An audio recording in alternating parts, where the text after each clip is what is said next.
Testing, testing, 1, 2, 3. Testing, testing, 1, 2, 3. Testing, 1, 2, 3, 1, 2, 3, 1, 2, 3. This is RHJunior coming to you live on the internet, over the internet through YouTube, for a special Saturday broadcast of Spleen Squeezings.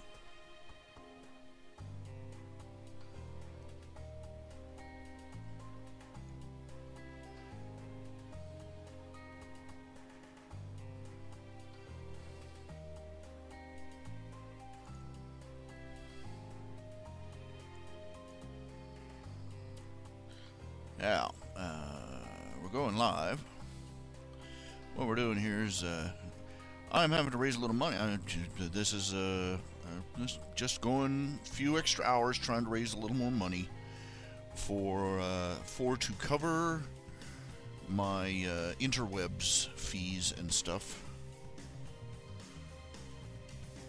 I had to overdraw on my bank account in order to turn my internet back on this morning. So I've got to raise a little money.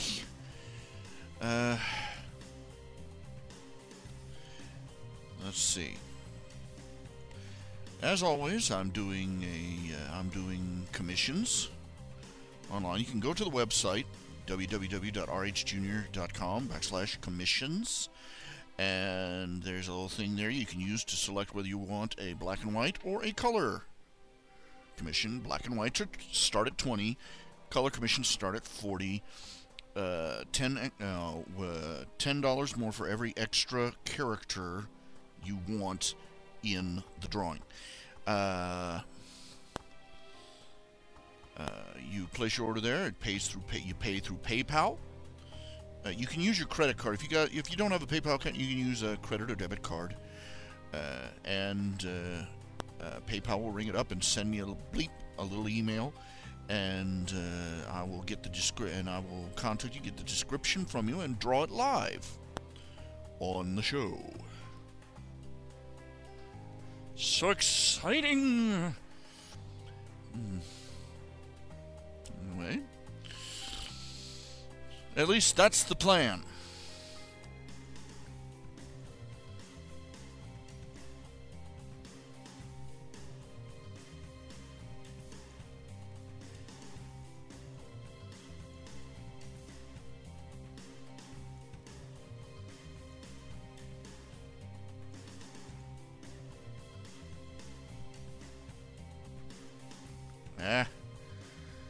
What does that?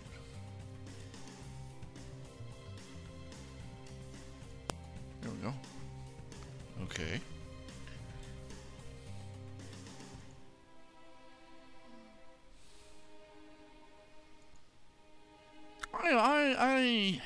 I get wound up by things. I get wound up by things, trivial things.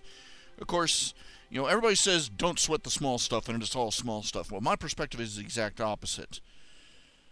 Everything is small stuff. And trying to ignore it is a sure way for it to become big stuff.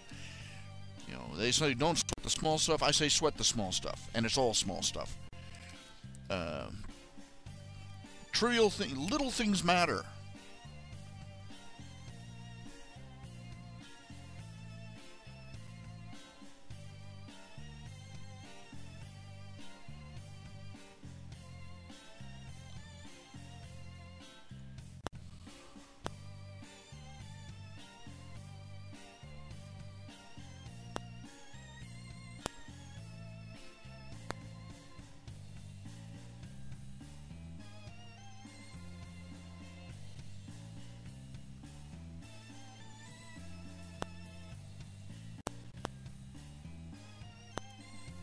Is anybody out there? Is anybody watching? Yes, we've got one person in. We got one person in. Shout your name out. Let me see who you are. Want to talk? Want to rock? Want to boogie on?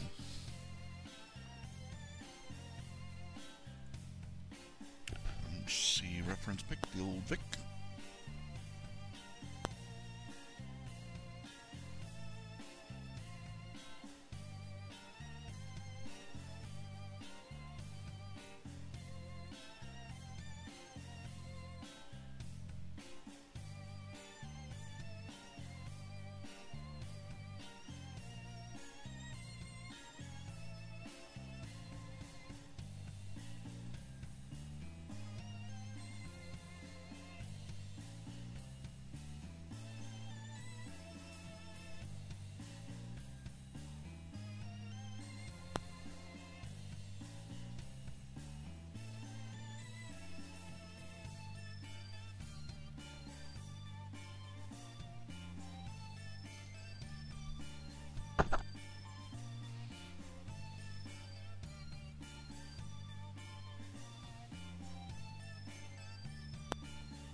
Well, I saw today's episode, My Little Pony, and I didn't like it. I did not like it. I'll be blunt. I didn't like it at all. Okay. Let me turn that music down a little bit. It's supposed to be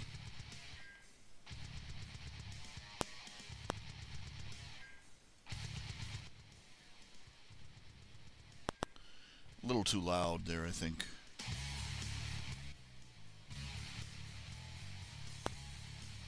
That's as low down as the sound can get. Let's skip that one.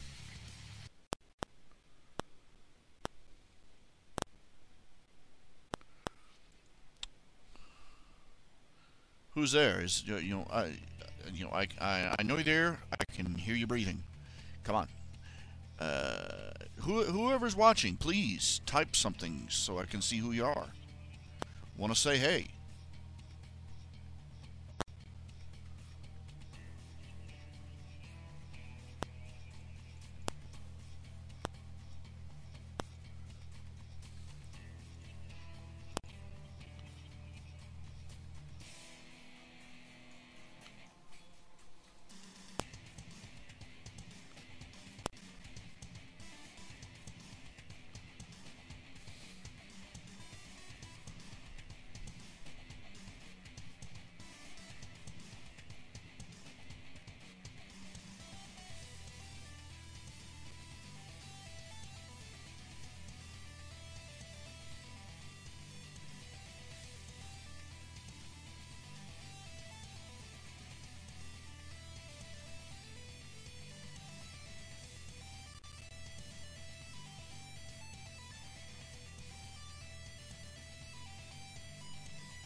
Please, if you can hear me, say something.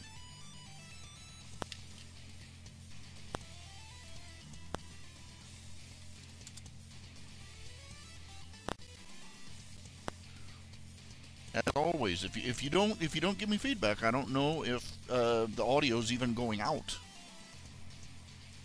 So come on.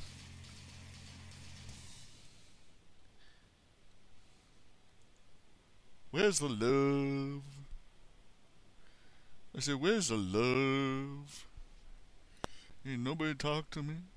So lonely. So lonely.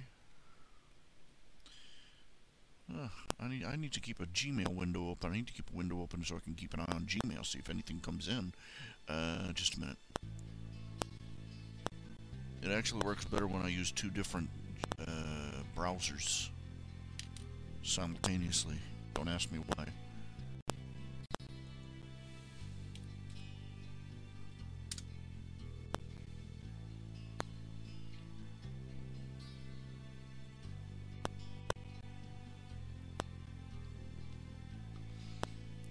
I'd like to chatter a little bit, but I'm waiting until a couple people come in, if anybody comes in.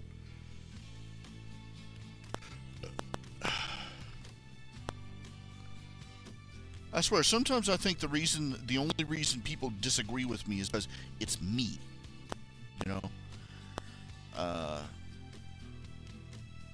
In fact, I'm pretty certain 99 times out of 100, it's the people on the forums that I frequent. They only disagree with me because it's me that said it.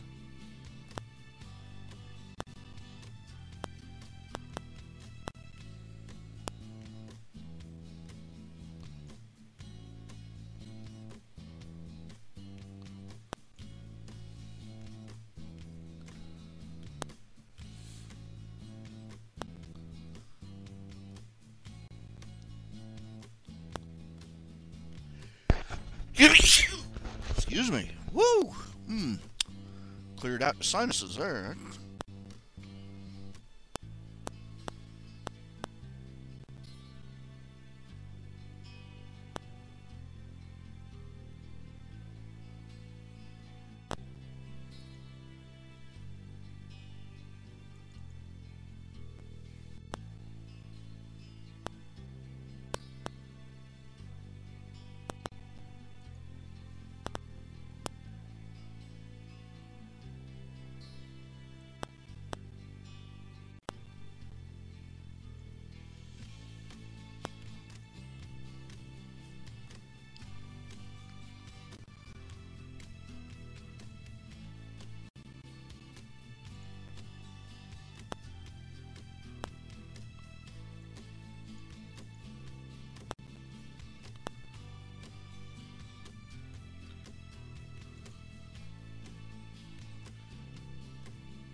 Ouch! Oh, my knees. Oh, ouch!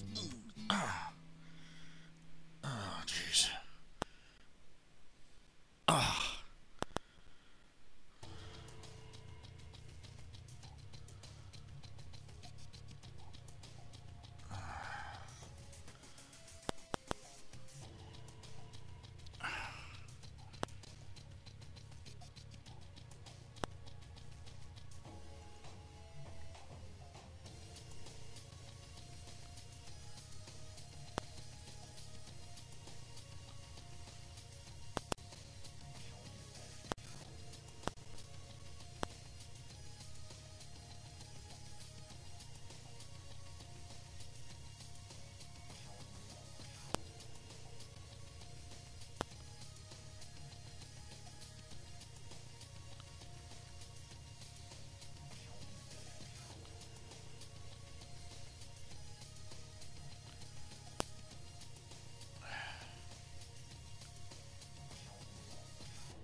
Well, let me put it this way. You know, why do they consider my story shorn? If it had been by anybody else, it would have been hailed as a grand story about women and civil rights and human dignity. But because it was me,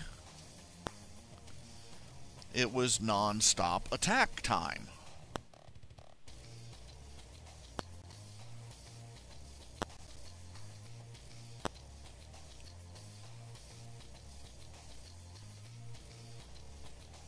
Well, anyway, what I'm talking about is I watched today's episode. Of My Little Pony, and it's called Hearthbreakers. Applejack and her family go to have the holidays with Pinkie Pie and her family. And yeah, it's pretty much as horrible as you expect.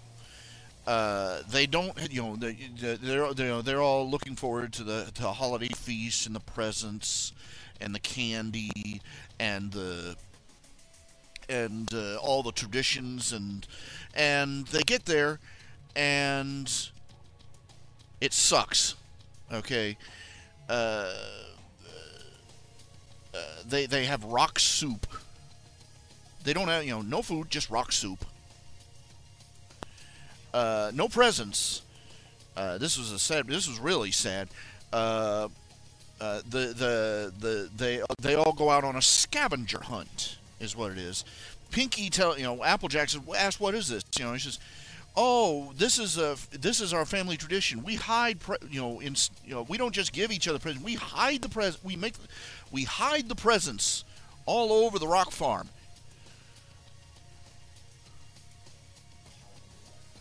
And then we go out and hide and seek and look for them. And Applejack's looking at, "How many have you ever found?" And she says, "Nobody's found any ever." The implications of that is just awful.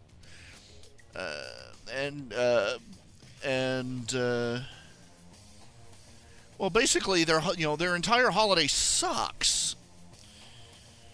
And this is the way they've always done it in Pinkie Pie's family. And Applejack tries to make it better. She gets up late at night and she decorates and she cooks up a meal, and she even tries to give them an apple family holiday. And it's a disaster. By sheer accident, it's a disaster, and everybody is mad at her, and they ask her, and they tell the apples to leave, and everybody is, and the message was, "I tried to force my Christmas on you. That was wrong of me. You had those, you have your wonderful family traditions, and I messed them up with my apple ways." I hate it. Just. Ugh. Look, and I point out, look, this is the lifestyle that was so awful. I mean, Pinkie Pie is on record as saying it was miserable. That all the way back to the Cutie Mark Chronicles, she said, as a kid, no fun, no laughter, no games, nothing but rocks. And she was miserable. And she was so miserable as a little girl that seeing a rainbow and the idea of being happy was such a paradigm shift that it gave her a cutie mark. And this is the life she ran away from to Ponyville. And they're miserable. It's the miserable, parsimonious, joyless holiday, and things are just really warmed up by the fact that the Elder Pie parents are apparently some sort of Amish proxy. They talk like Amish, and we were betrothed before the great rock of the village, and so on and so forth. And the message of the story was, oh, you're terrible for trying to force people to change their traditions, even though they suck.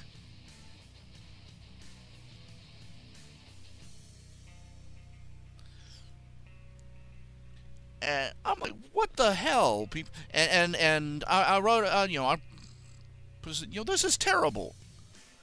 This is terrible. Whoever you are, get down on your knees right now and thank God that somebody spoke to your forefathers and said, these traditions suck. Here, try something different. We have become so politically correct that you can look at somebody having a Christmas that the Grinch would feel sorry about, and you're the bad guy for trying to give them some holiday cheer. When it reaches the point where you're a bad person for trying to improve a holiday, that miserable, and you're the bad guy for trying to make it better for them, it's time to go out with a tire iron, find your nearest gathering of politically correct social justice warriors, and start thinning the herd.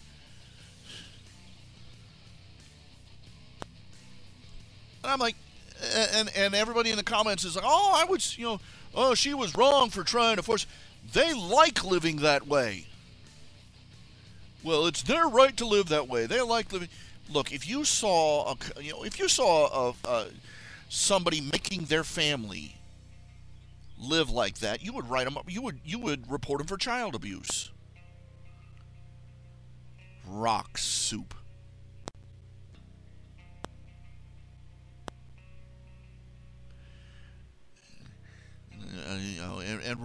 Basically, they weren't allowed to. They weren't allowed to celebrate it, and again, Pinkie Pie is apparently supposed to be in denial of some sort because, she left the farm, and she stated it was miserable and joyless while she was there. But ever since that, she acts like her visiting the family farm is like the next best thing to a trip to Disneyland. And she's oblivious to how emotionless her sister is. She's oblivious to how parsimonious and joyless her family is. And I'm like, come on. It all ends with them, learning their proper lesson, and they all come together and, have a proper Christmas, hearthwarming together with the pies, the way the pies would do it, more or less, And it just bugs me. It makes me angry, it upsets me, because, like I said, if you saw somebody making their family uncelebrate Christmas like that, yeah, they live like poor people. This is nothing new. This is ascetic tradition.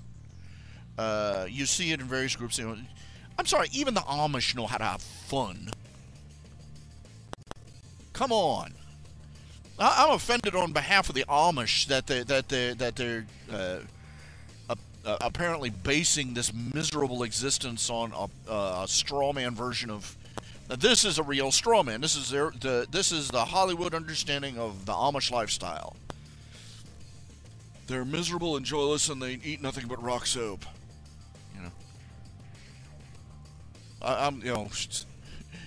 They probably figure, oh, it's not like they're going to watch the show anyway.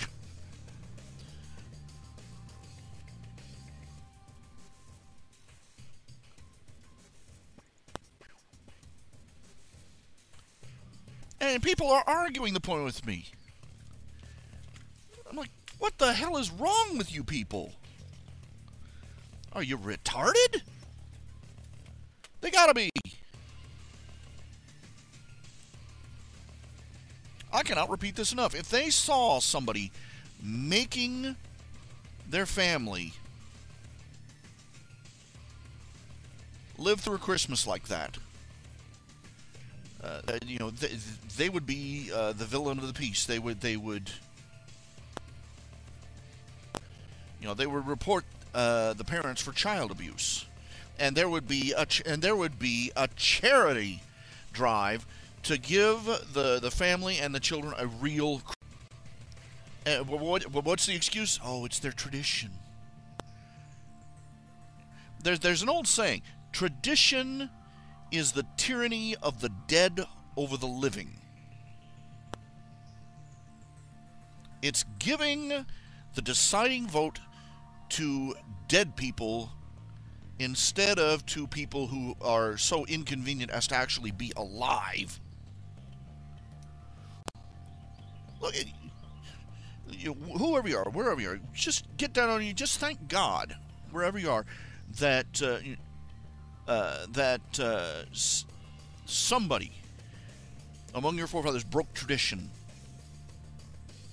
Every good thing in your life is an accumulation not of traditions but of broken ones. If you had traditional pizza, you know what traditional pizza was? A crust with red marinara sauce, nothing, no toppings, not even cheese.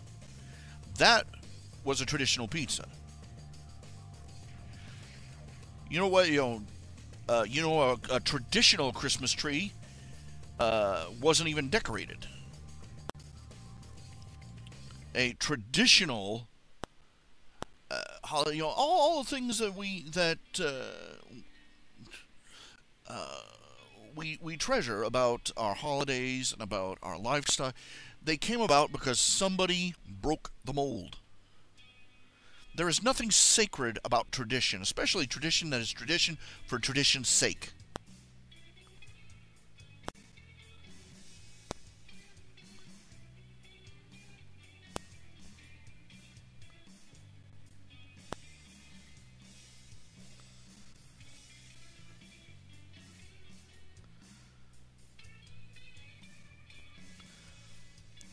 People who don't believe in any kind of moral code will sacrifice the happiness of other human beings in the name of tradition. That's crazy.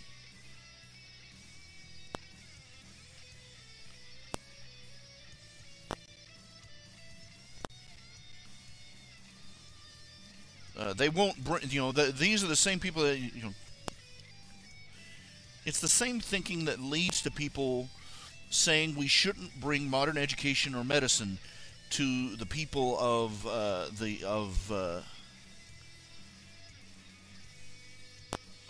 Amazon, because that would be disrupting their culture and their traditional lifestyle.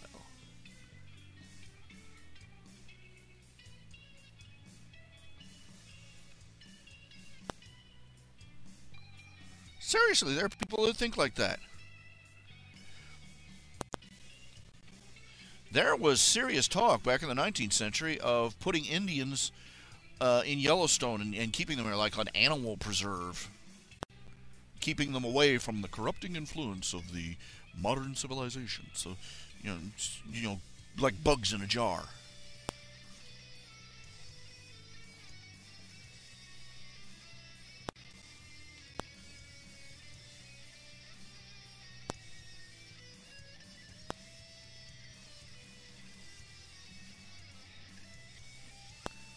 I felt so sorry for Pinkie Pie's sisters, because it was obvious what a lifetime of sucking rock dust had done for their personalities.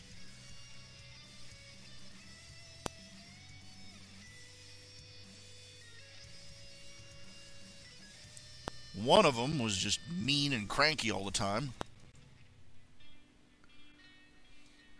One of them was mean and cranky all the time. The other one was emotionless as the rocks she worked with, and the last one was so timid and antisocial as she was like Fluttershy Part 2. And you're going, yeah, and the inner social worker in you is going, yeah, warning signs here. This is not.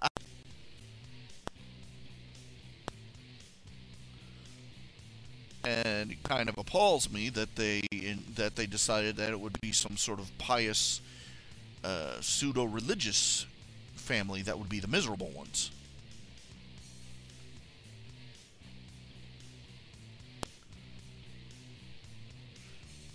Oh yeah, I never saw that coming.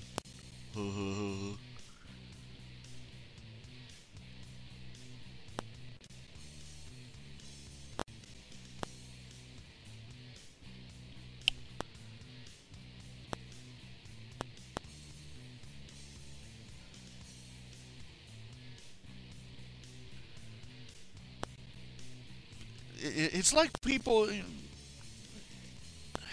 I've said this before. They get into a public school, they get into the government-run, government administered education system, and it's like their ability to think is shut off.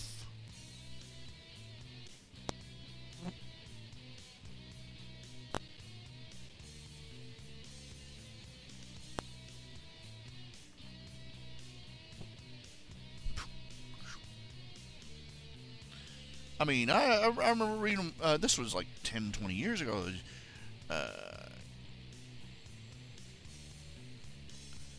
There was a high school professor. He said he couldn't believe at one point he was discussing he was a college professor. He was discussing the Aztecs and their rather murderous culture with one of his young female students, and she was insisting, "Oh, we can't judge them. Their culture was different from ours."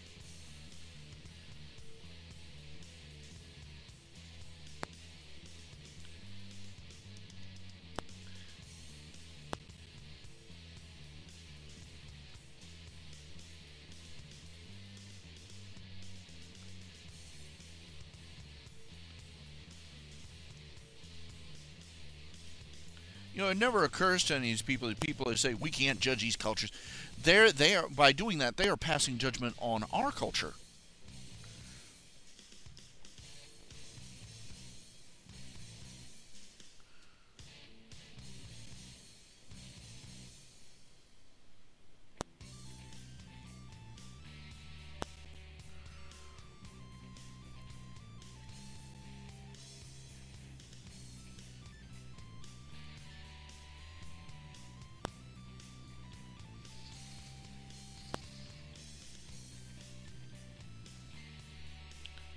They're saying, "How dare we?"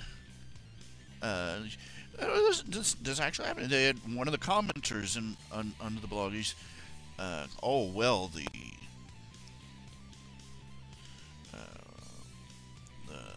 pies were all, the Apple family was all obsessed with food and candy and stuff, and the pies were more ascetic and reserved and austere, and and basically he was saying, oh well, their way was actually superior."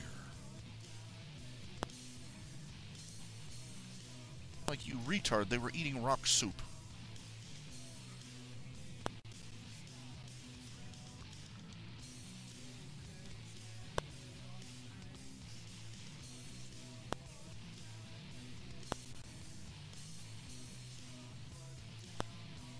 Some of the most horrible things people have done to each other have been done in the name of tradition. Tradition is supposed to be, tradition is a guide for a wise and it's a rule for fools. That's a saying from the Canadian Mounties.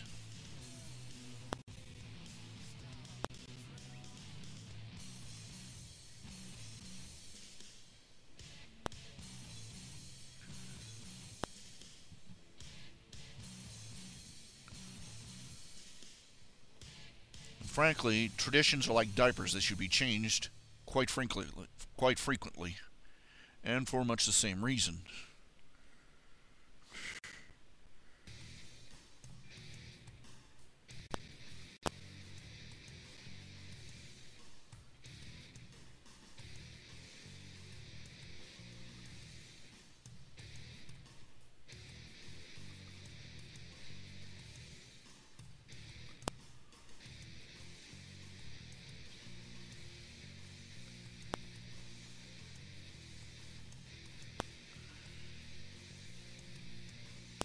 there has to come a point where we can we have to be able to come up to somebody and say, this is our tradition, and well, you should be able to come up to them and say, well, your traditions suck.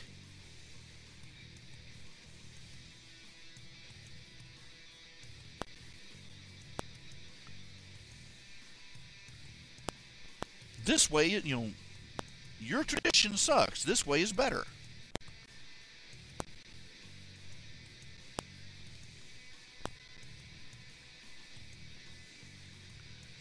I would have given anything. I would have given just about anything to see Pinky or one of her sisters finally go, I can't stand it. And, just stand up at that stupid table and scream, I can't stand it. This sucks. And run off to stick their face in a Christmas cake.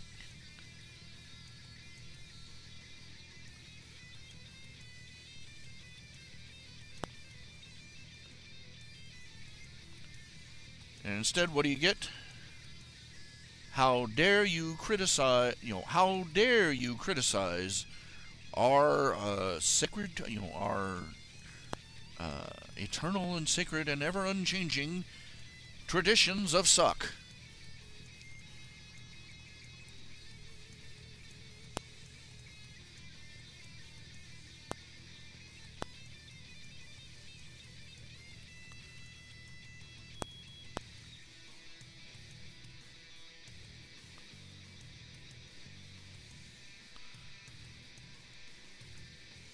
So, well, you don't know why they're doing their tradition. So you don't really need to know sometimes why somebody does something. You just have to be smart enough to figure out that it's stupid. Or that it's cruel or pointless.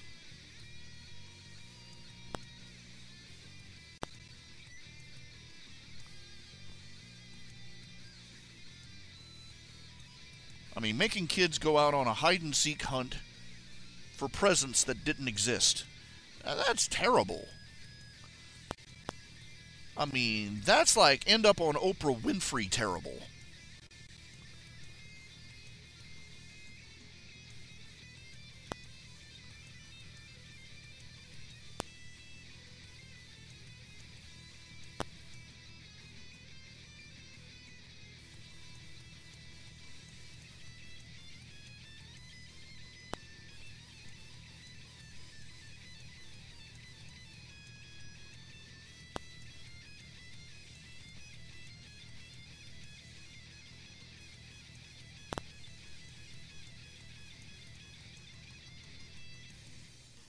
Our parents gave us rocks to play with at Christmas. On the next Maury Porovich.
Well, they're not really, even if they are related, they're something like fourth or fifth cousins.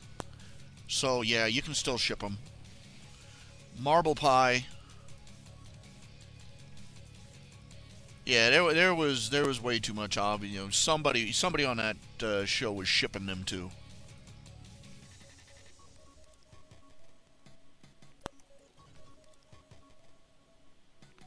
Oh, definitely crazy. It should have been, but this is the thing. It's canonical already that the Pie family rock farm was a place where Pinkie Pie was miserable,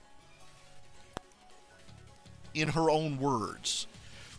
But instead of going with that and admitting, our home life sucks, Pinkie Pie runs around acting like she's, she acts like she's in denial.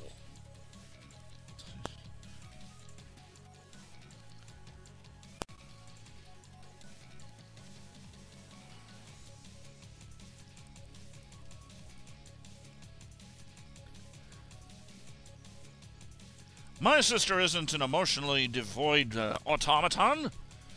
She's loads of laughs. See? You know. My family isn't full of emotional problems.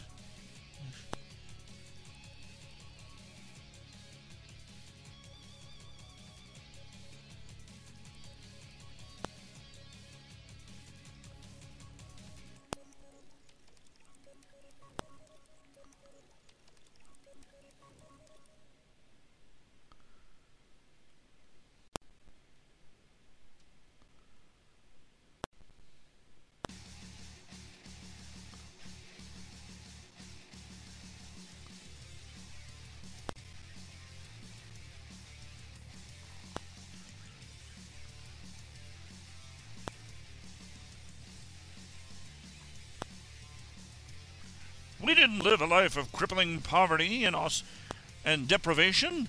We just couldn't find the Christmas presents.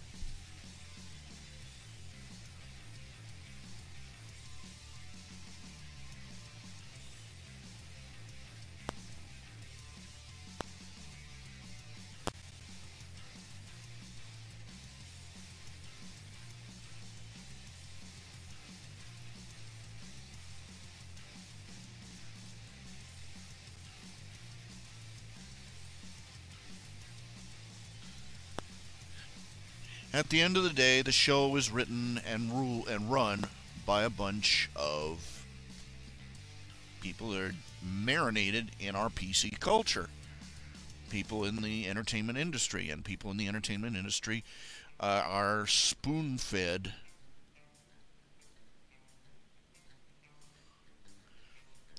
left-wing thinking about society and about culture and about any topic you care to name, day in and day out.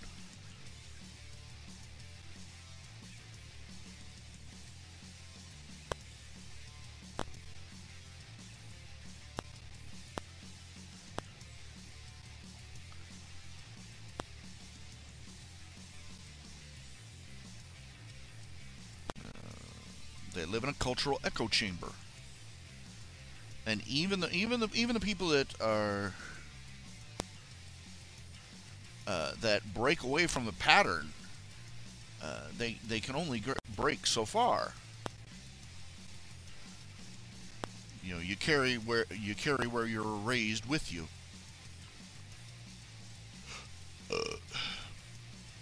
Look, if somebody calls themselves, oh, by the way, if somebody calls themselves a fiscal conservative, but a social liberal, what you're looking at is called a Democrat.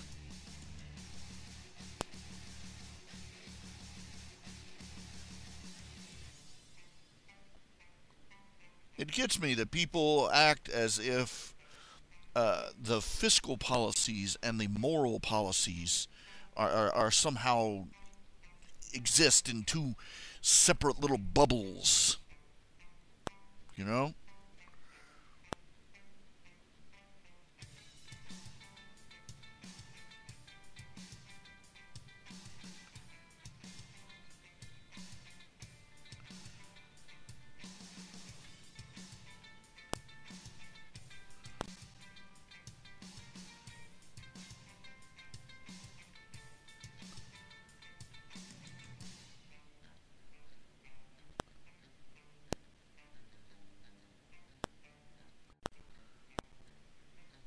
That's not how it works.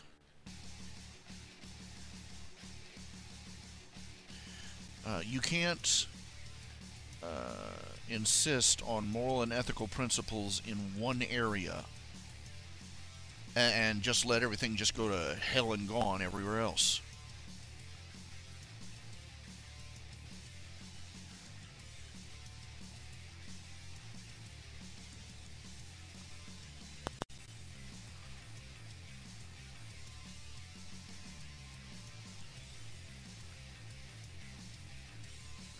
That's the stupid mistake that the Republican Party keeps making. They keep getting told that they have to broaden the big tent, welcome in all these conservative, fiscally conservative Republicans, and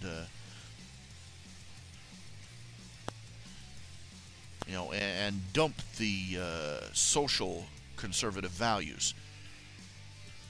What they'll end up with is they'll get maybe a handful of marginal Democrats and hundreds of thousands, if not millions, of social conservatives will be leaving by the front gate.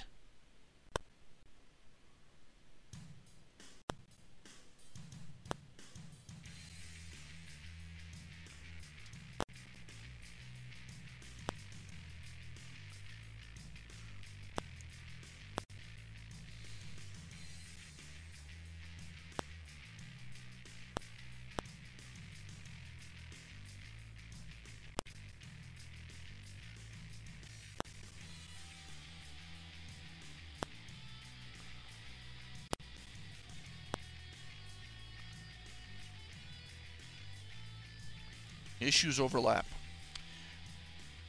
Moving on. Now,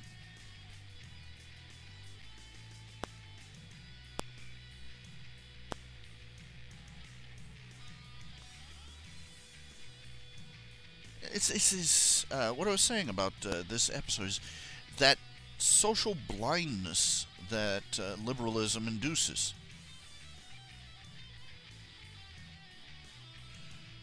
If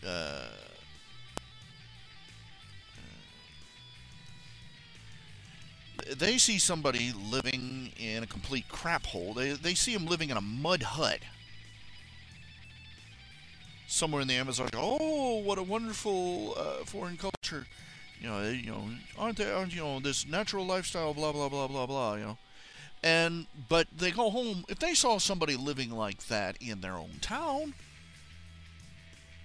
they would be up in arms.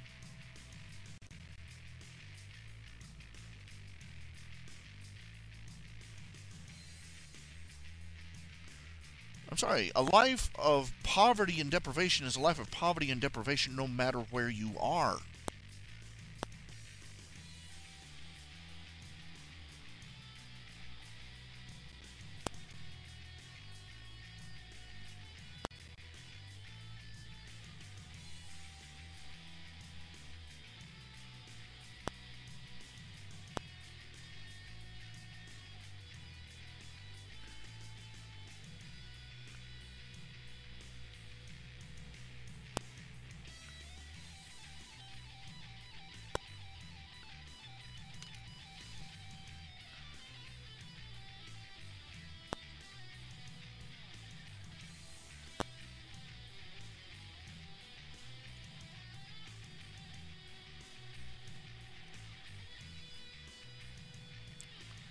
If you don't recognize that, you're in for a world of hurt.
Party pooped. Which one was that? Party pooped. Can't remember. What was Party pooped about? I forget. Party pooped.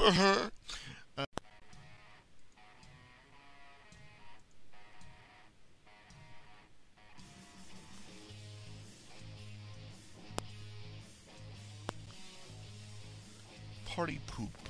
I can't remember. For some reason, I can't remember what Party pooped was about. I think it was a Pinkie Pie episode, but I can't remember for what.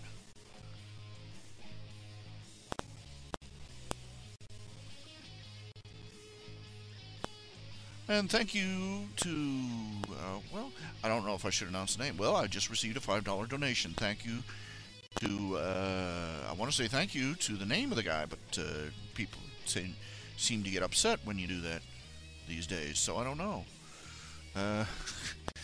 Well, whoever you are, thank you for the $5. Oh, the Yak Yakistan episode. Oh, I hated that one.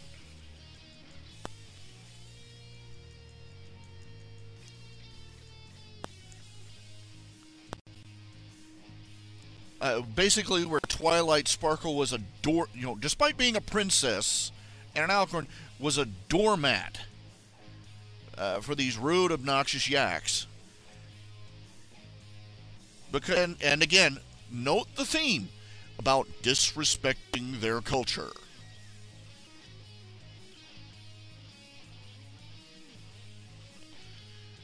We got a live one here, folks. Party pooped is all about yak yakers, and them nearly starting a war because they disrespected their culture. And yep.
Any culture where people are too stupid to realize that they're trying to be nice to you.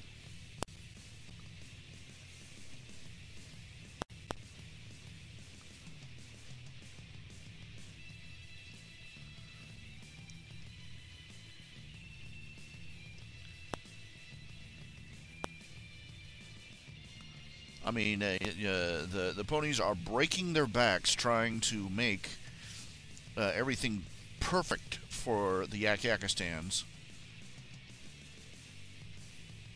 delegates.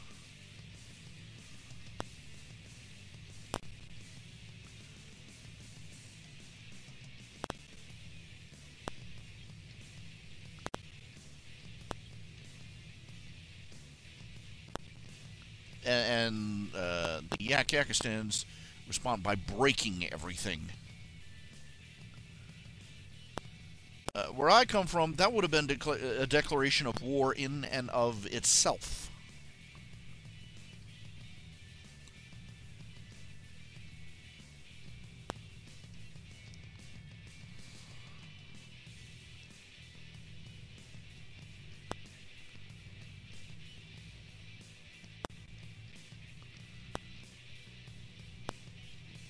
and it somehow, it somehow ends up that it's Twilight's fault for not figuring out why the Yakistanians were why the Yaks were all just so torqued out of shape.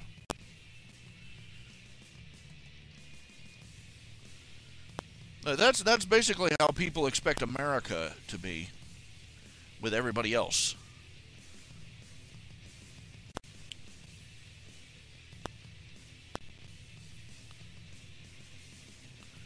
When American businesses here's a good example. When American businesses try to do business in Japan, they are expected to behave as if they were in by Japanese standards. When Japanese businesses come over to America to conduct business with American business, the American businessmen are expected to behave as if they were in Japan.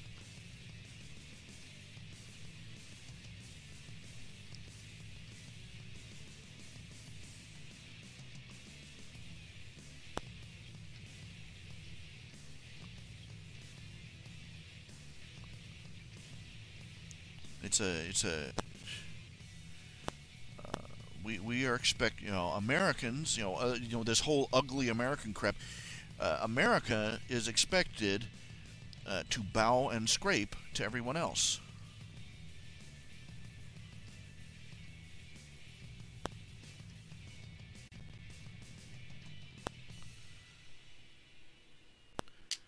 And we are continually subjected to insults that would have gotten duels fought in another day and age.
I've heard of businessmen who travel. I've heard of businessmen, respectable men. Not these, it's not like these guys are just ugly Americans. Trailer trash bongs going out and visiting other countries. These are respected businessmen going out and finding out. They'll catch, for instance, in France, they'll catch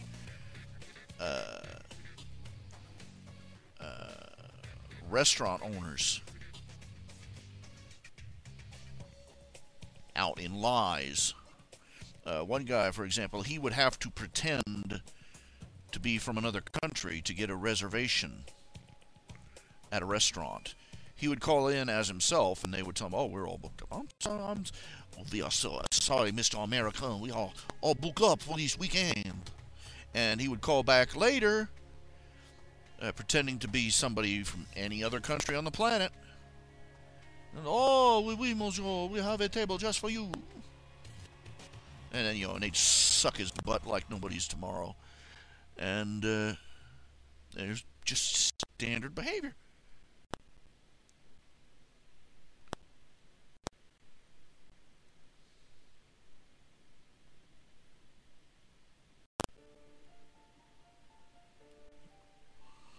They are the stinky Americans. We don't have to treat them like people.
Yeah, this was a lousy playlist. This is another of Techno Axe's royalty-free music. Rock, metal.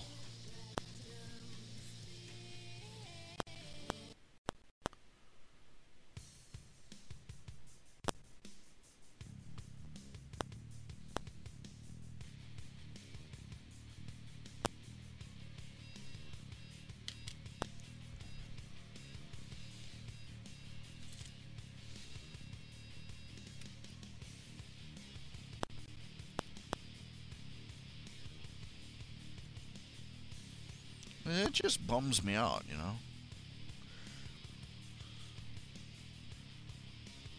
I can't begin to tell you why. This season has had some epic disappointments for me, and I'm shocked at how few people seem to agree with me when I point out something. This is terrible, and they look at, oh no, it's not. And they start singing the episode's praises, and I'm like, you would have called it sucktacular if I hadn't been standing here, wouldn't you? No, I wouldn't. Yeah.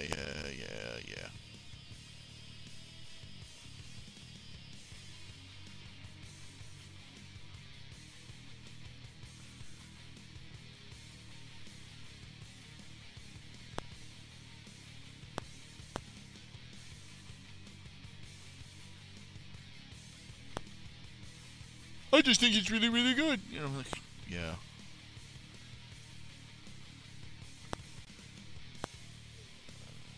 I mean, the cutie mark episode where they finally got their cutie marks.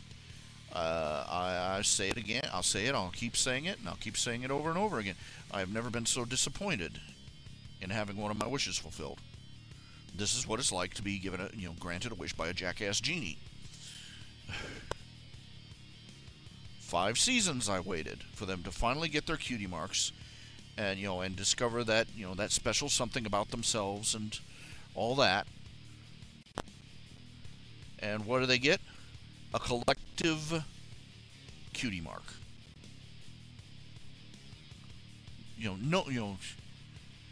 Screw that whole individuality thing. Collective identity. Do you realize how many problems in our society are because of this collective identity crap?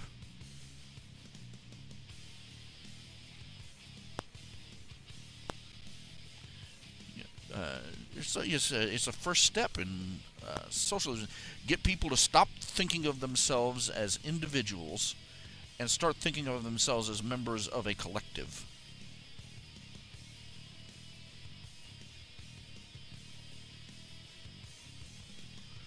So much so that nobody objects.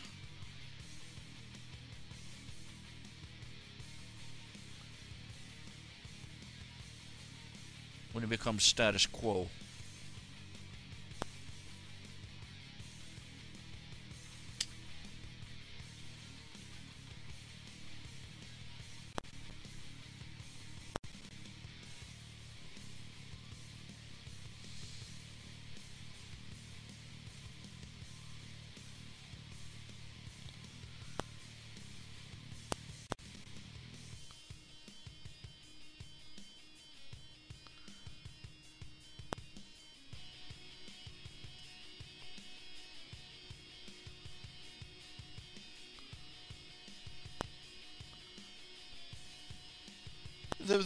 The Cutie Mark Crusaders were my favorite, were among my favorite characters. What do they get?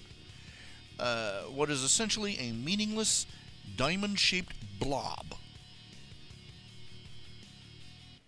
indicating that, oh, hey, guess what? Nothing's going to change. They're going to spend, they've been Cutie Mark. That's all they are to the writers. Cutie Mark Crusaders. They're not individual characters with individual traits or personalities. They're a plot device for still more Cutie Mark stories.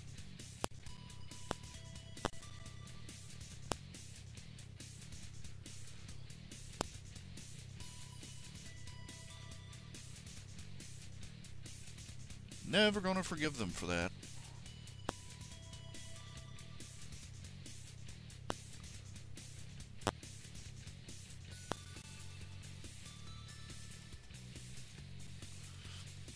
I have read so many fans who have, fan stories who they took that concept and did something so much better with it. When the amateurs are doing a better job than the professionals, it's time to fire the professionals.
I've seen people who rewrote, I mentioned this last show, I've seen people who rewrote the pilot episode. The two-parter pilot episode with Nightmare Moon. And they did a far better job. They kept the same general theme. They had to go through the Everfree Forest and find the castle and get the elements and all that. But the pivotal point was that they rewrote it so that the author rewrote it so that the tests, the trials that each of the characters faced actually had more to do with the element they represented. I told you about it where they put one example is that Applejack, instead of that stupid thing where that trust exercise where he says, "Trust me, let go of my hooves and plummet to your doom," what did that have to do with honesty?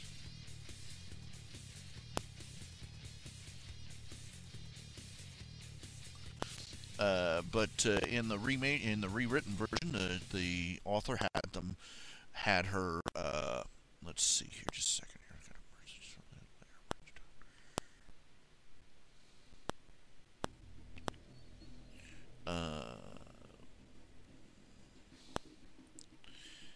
She had, in order for them to get across the river, they had knocked down she had knocked down a tree so they could cross over it.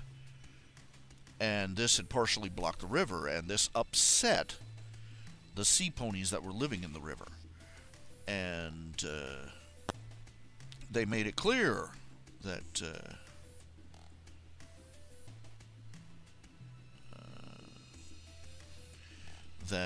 they were going to have dire words with the one who did it, to put it mildly. But even though her friends encouraged her, not to tell them who had done it, she came forward and confessed. And that was, it was about honesty, about being honest, telling the truth even when it hurt. Even when it was to her own detriment. They had another scene where Rarity,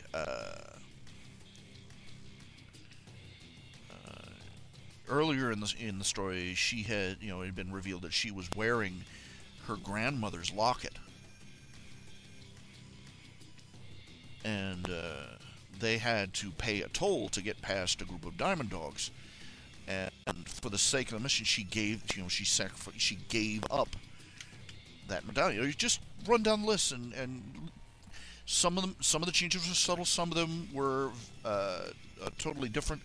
But each of the main six went through a real challenge that was genuinely related to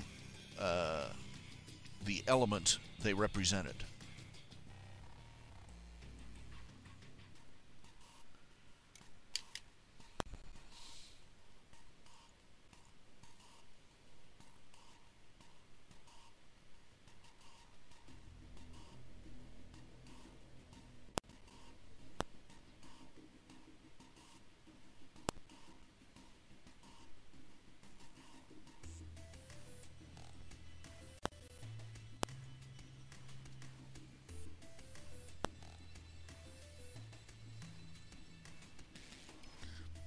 And it was written so, and the story was so much better for it.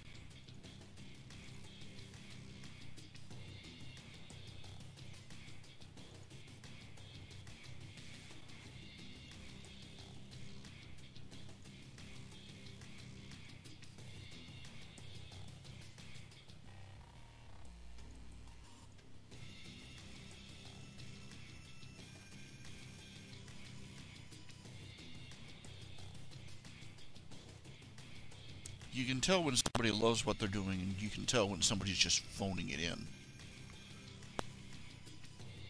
More and more, you can see where the writers of this show are just phoning it in. It's really sad, it really is.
apologize, but this is terrible.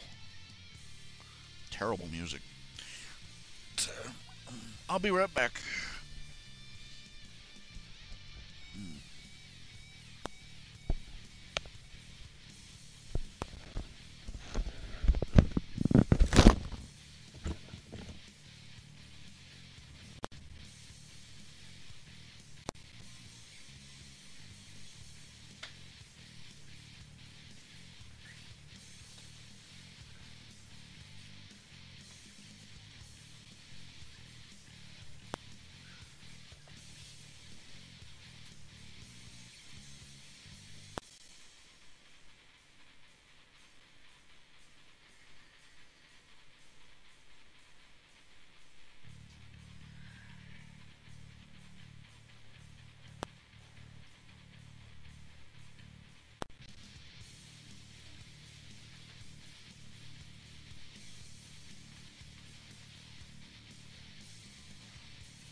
And I'm back. All right.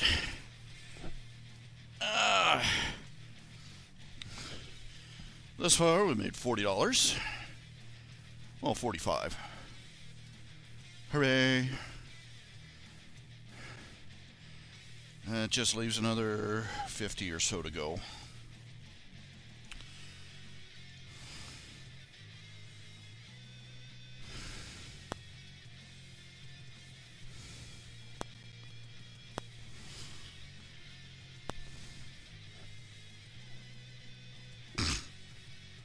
People really are that stupid, cartoon critic. You can show them the corpses, and I wonder how long it'll be before they start talking about how we really should have respected the Nazi civilization for its unique and special and individual's precious snowflake culture.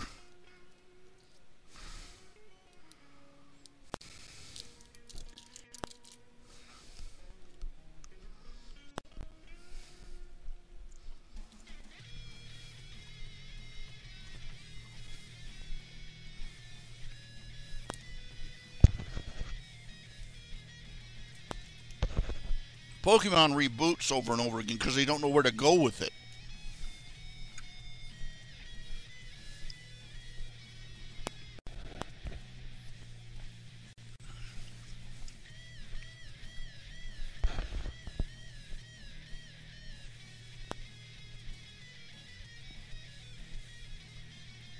Hello, Ebony Griffin.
Those who just came in, I'm doing a special broadcast here.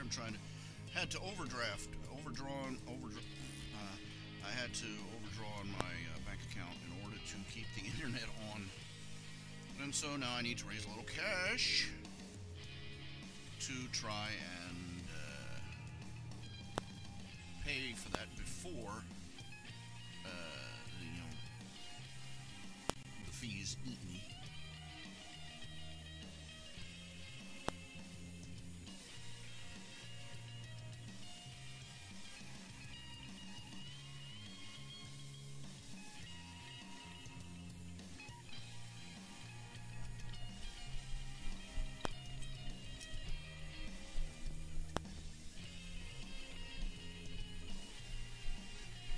Doing commissions currently. Yeah. $20 for black and white, $40 for color. That's where they start at. Page www.rhjunior.com/commissions for more information, and for 2 little buttons that you can use to select what commission, black and white or color, and how many characters, that sort of thing. And it will be drawn live here on the show. Yay!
doesn't look right either. Let's try darker green.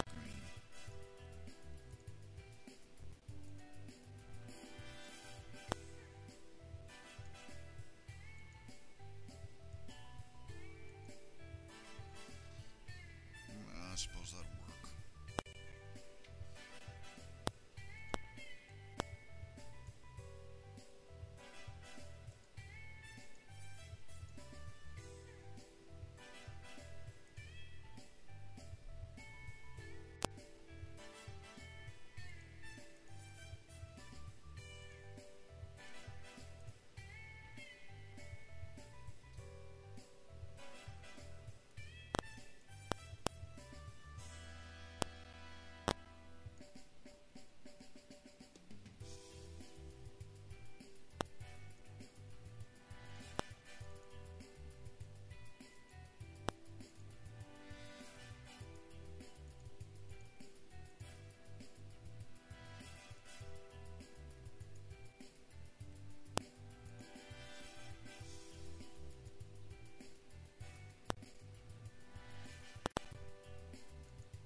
Aside from finances, well, I'm alive. Oh, well, my father went in and had his gallbladder removed fairly recently, and they did a scan on him, and they found a couple of little nodules in his lung. They believe it's scarring from when he was a young boy and he got really, really, really, really sick. No, wait a minute. No, it's not when he was young, but he caught a, well, he's got a couple other problems. He's had a hiatal hernia for most of his adult life, and he's, well, basically, they're going to have to do some surgery on his esophagus, and they're going to have to scan again to double check and make sure that those nodules they saw in his lung are just scarring like they think it is. Yeah. So, just one of those things, you know. What am I looking for? I'll switch this over.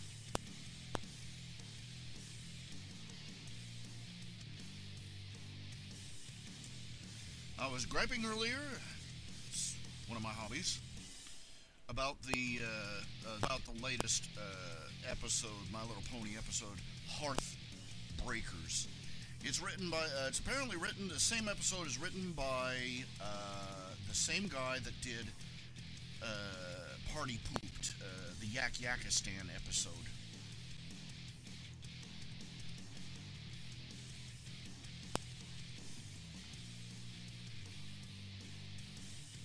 And it's got that same whole.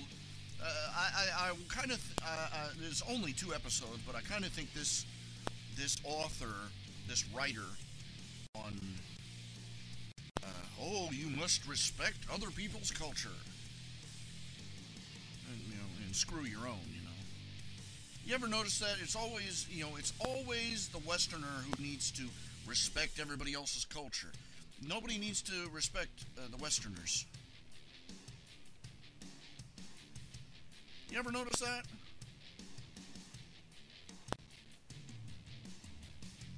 We're fair game.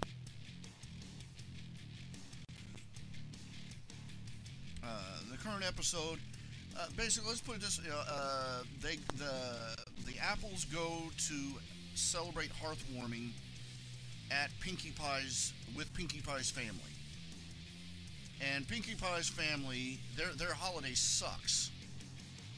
There's no other word for it. Instead of a holiday feast, there's no holiday feast. There's no presents. There's no real decorations. What little they do is all rocks. They're really overplaying that, and it's just miserable. And Pinkie Pie's oblivious to it's like she's completely forgotten that this was the miserable life she ran away from. She's acting like being in this hellhole is the next best thing to a trip to Disneyland. And the apples are just, oh, this is terrible. And Applejack tries to make things better. She decorates the place and fixes things up and tries to give the pies an apple family hearthwarming.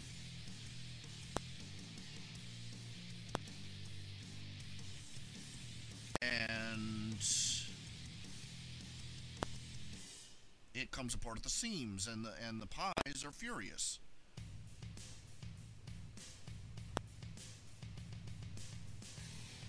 And Applejack learns a lesson about how she needs to respect the traditions of other people. I was so wrong for forcing my traditions on you. Oh, well, first off, they were forcing their traditions on her. And they were supposed to be having a holiday together. They were supposed to be sharing their traditions. And second of all, they didn't have traditions, they had suck.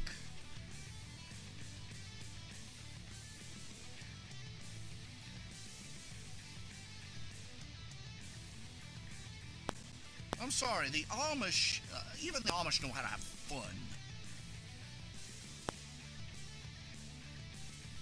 If you saw, come on, and people in the comments are going, oh, this makes Applejack really needs to learn this lesson. And if you saw somebody making their family and their children go through a Christmas like this, you would report them for child abuse.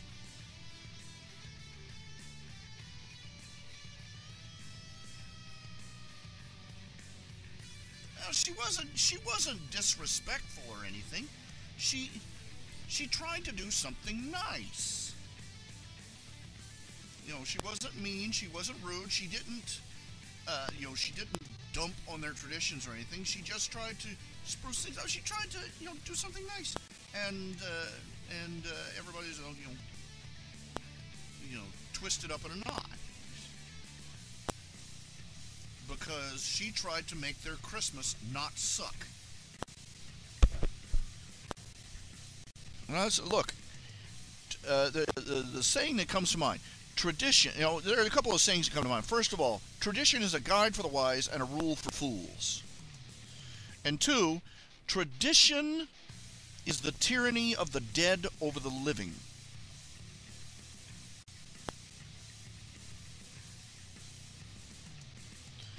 Tradition is where the opinions of people who are dead and gone is more important than that of people who have the audacity to still be alive.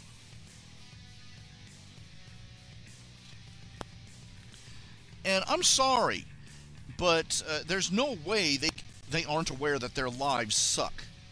I mean, Pinkie Pie, as I said before, I keep repeating this, Pinkie Pie, in her own words, said the life was miserable.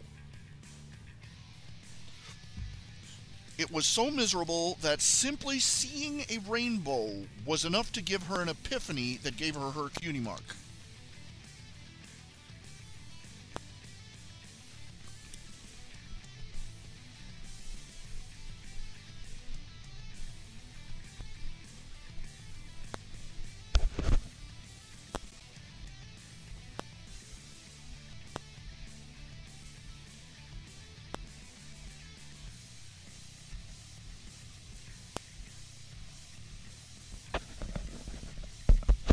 And what I feel real sorry for is Pinkie Pie's sisters.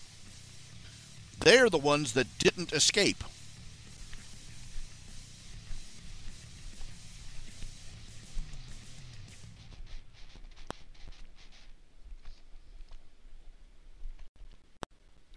I mean, you look at them, one of them's a bitter shrew. One of them is so emotionless she could be made out of wallpaper paste. And the last one is so frightened of everything, so shy and frightening, she makes Fluttershy look outgoing.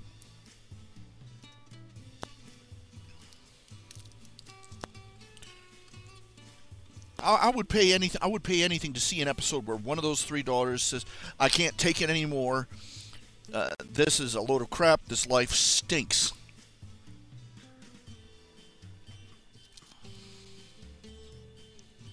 And, you know, and runs off to join the circus or something.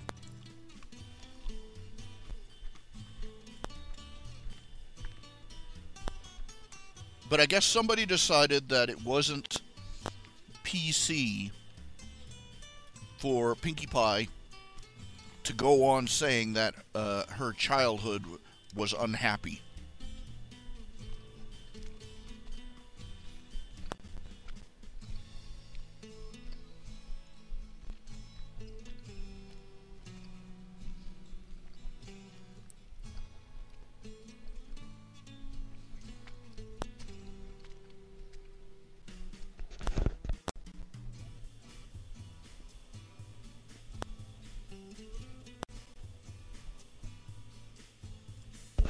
Well, I know I get overwrought over this kind of stuff. I do. I know I do. But really, people.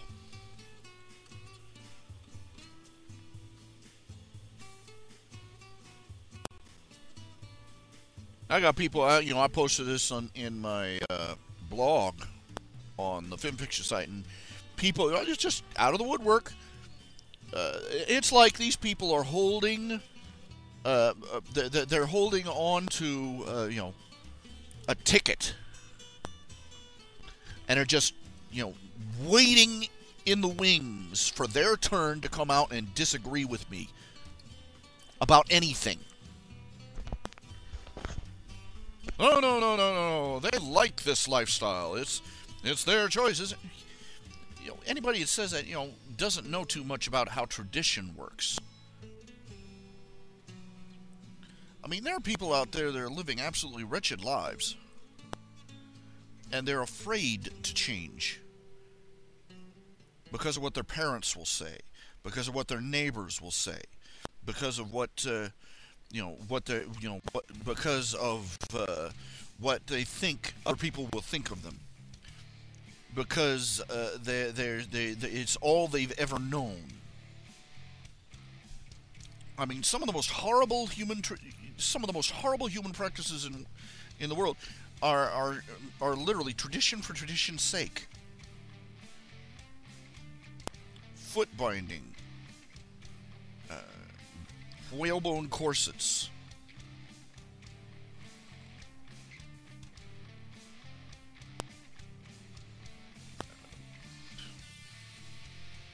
Those are the first two that come to mind, where they literally maimed themselves for the sake of tradition.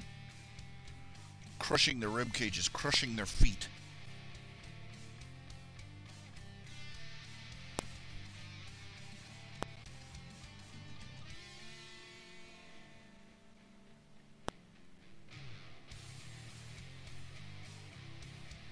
Scarification rituals, where they cut themselves and cause, and rub ash into the wounds to make scars as part of their tribal tradition.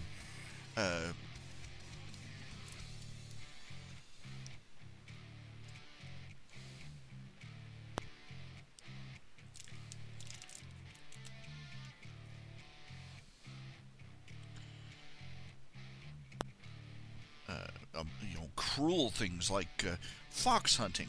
Can you think of anything more wasteful, pointless, and useless than having a few dozen horses and a few hundred hounds chasing down one fox and tearing it apart?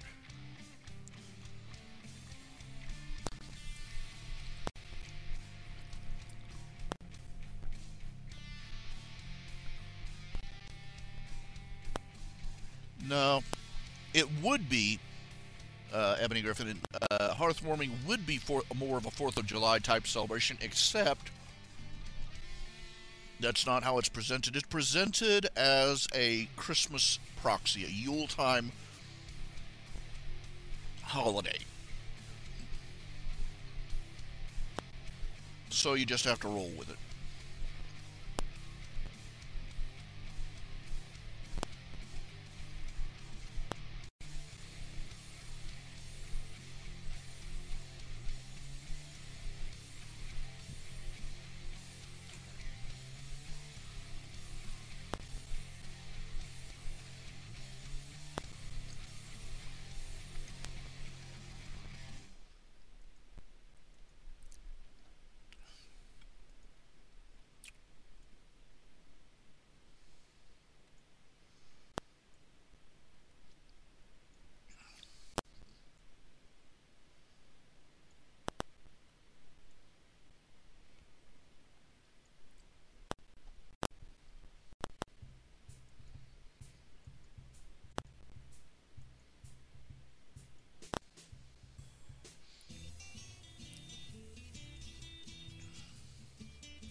You know, personally, I'm offended on behalf of the Amish.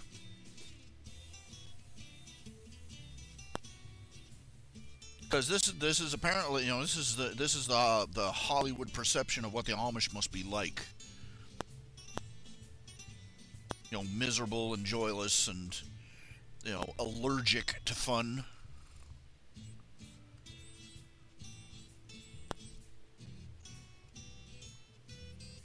Their idea of a celebration is to eat a bowl of rock soup.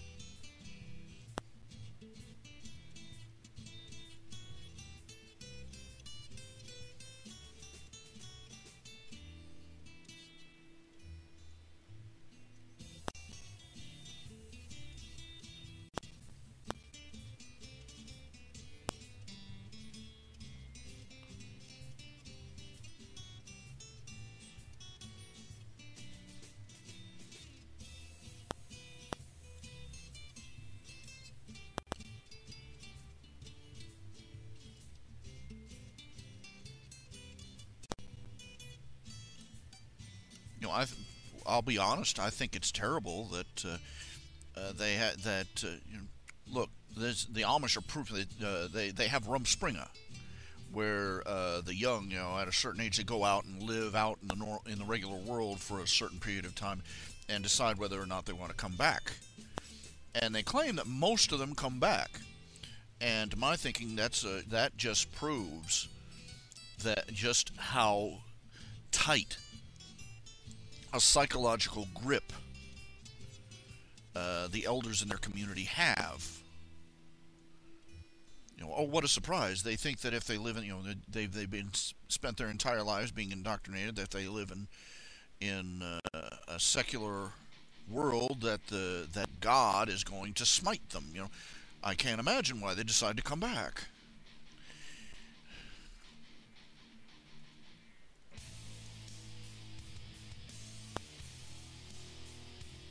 Give them some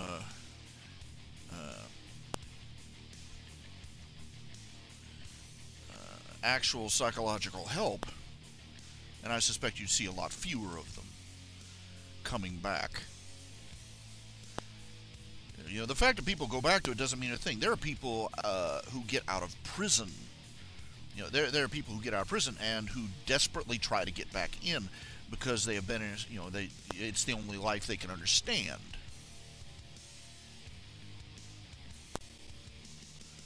And they're terrified of the change. Yes, I'm stepping up. I'm saying it out loud. The Amish lifestyle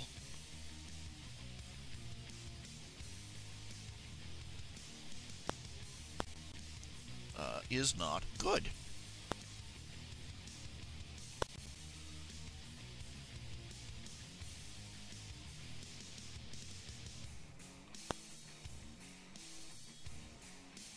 How dare you criticize them, those happy little Amish people all over this. Kiss my cracker butt, I'll say it.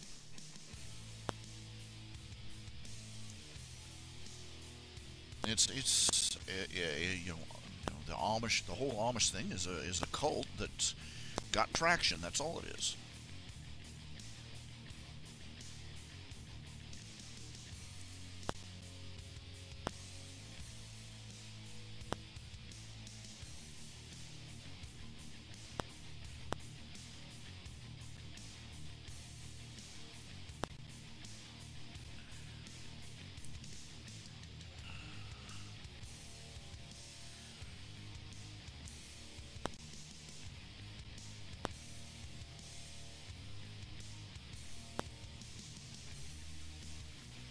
Yeah, you're allowed to live any way you want, but when you drag other people along with you and force them to,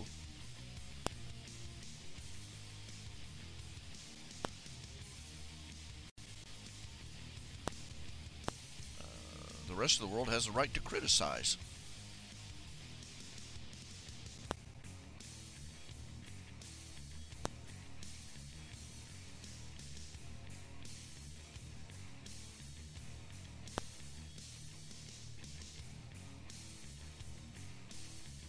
And if you stand up there and hold a Bible and claim that your lifestyle is dictated by that book, I'm going to be among the first to stand up there and say, no, it isn't.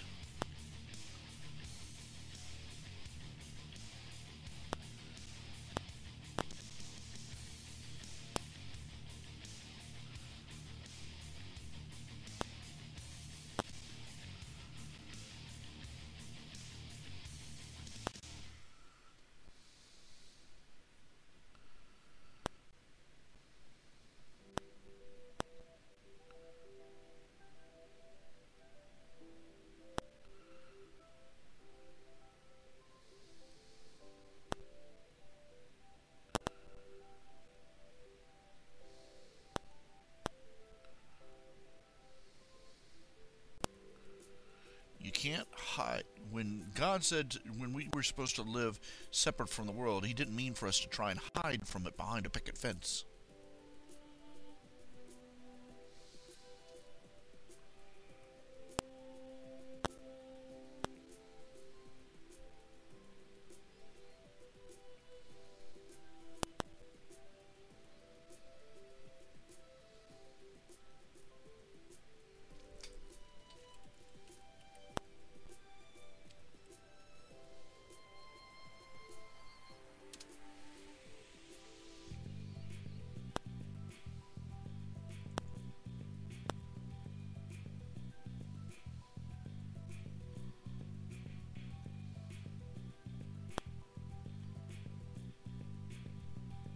Yeah, betrothal by choosing stone.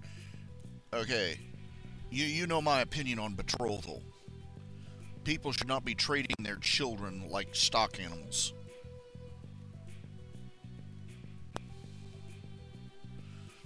I've had people argue, oh, well, arranged marriages lasted longer. You know, arranged marriages lasted for life. Well, modern marriages for love don't last.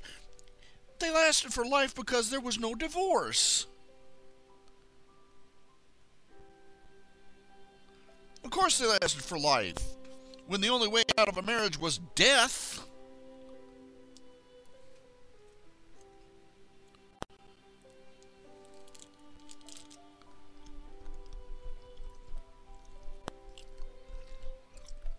There you go, a betrothal stone.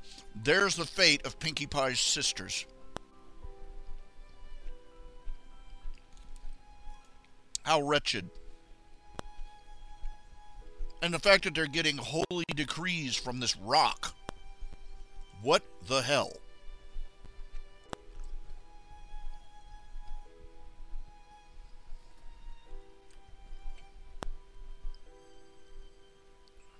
This is an author that needs to be just kept away. You know, this is a scriptwriter that needs to be just kept at the end of a broom handle away from the drawing board, okay?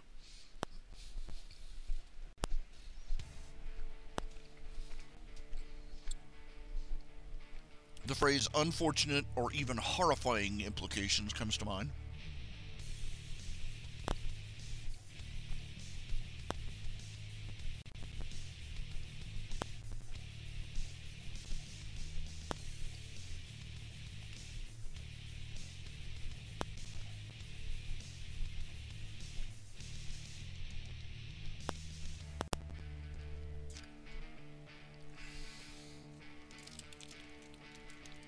Like I've been saying, I mean,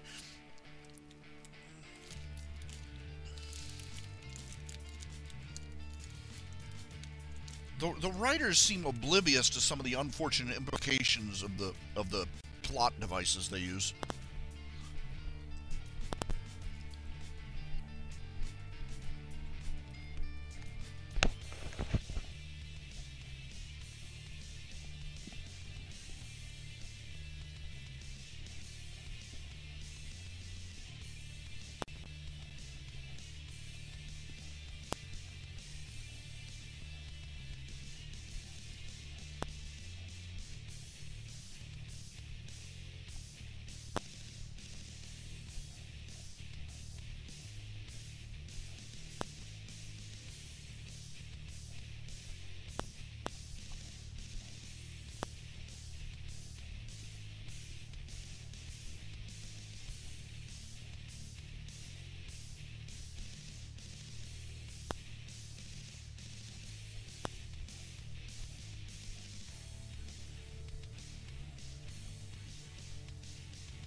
What do you mean, the lot? You said, I know the lot are terrified at the thought of being their own. Did you make a typo there?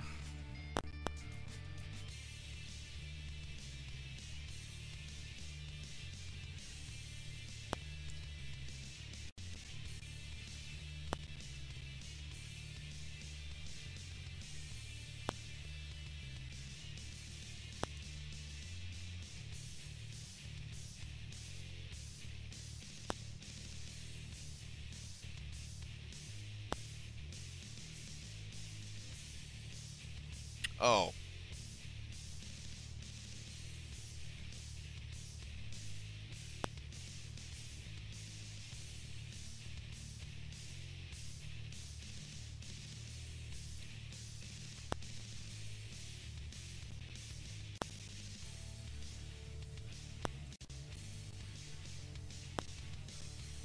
For those who just came in, I'm running this extra episode to try and raise some money. I had to overdraft my bank account in order to keep the internet connected. So yeah, I'm kind of needing to raise a little money. $20 black and white commission, $40 color commission. That's what the starting price. Page www.rhjunior.com/commissions. You just go to the homepage www.rhjunior.com, click on commissions, and then you can pick what kind you want and how many characters, so on and so forth. Use a credit or debit card to pay through PayPal, and I will receive a notice in the email. And then I will get a description for you and draw the commission live on the show. I've still got a...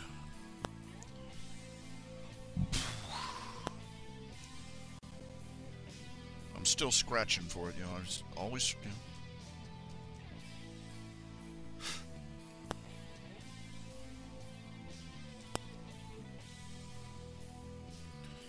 Nah, I don't see anything like that, Ebony Griffin. I don't think that they're supposed to be like that.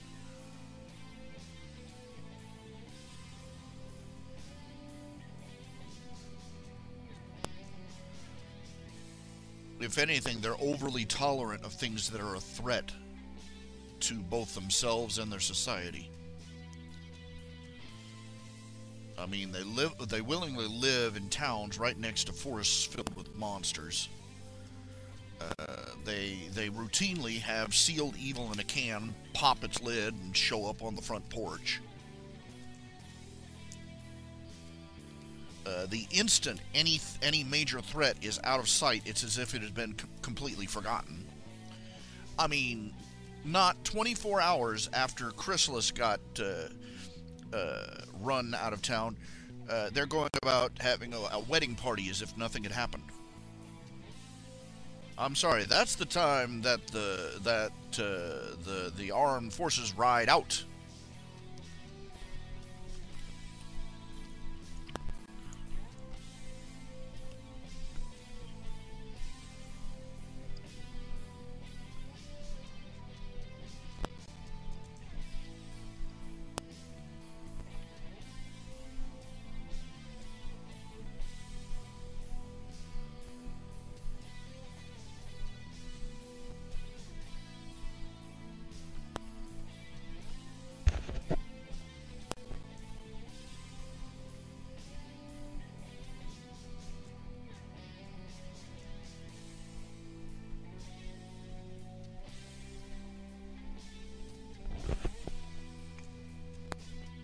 Still, in the show, what have we seen them do in response to the changeling threat? After that episode, in the show, they've done absolutely nothing. In the show, absolutely nothing. No security checks, no changeling detectors, no armed forces riding out to the wasteland to capture Chrysalis and and put an end to the threat once and for all. Nothing. Absolutely nothing. Nothing. Absolutely nothing. It's out of sight, out of mind.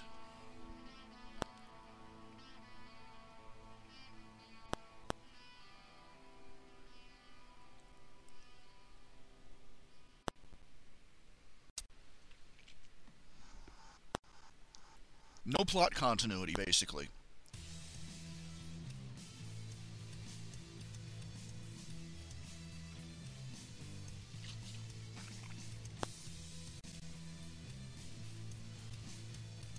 I refuse to admit that the Cutie Mark Crusaders have their cutie marks. Well, I say they have cutie marks, but those things they got on there, no, those are placeholders. Those aren't it.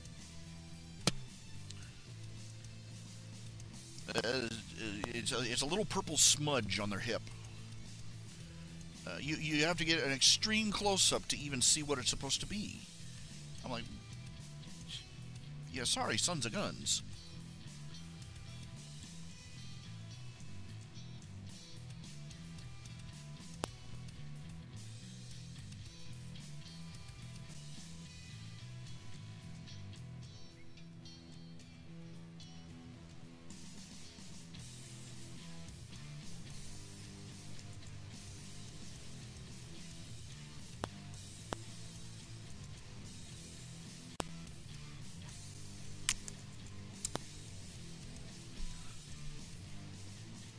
Is really, what the heck?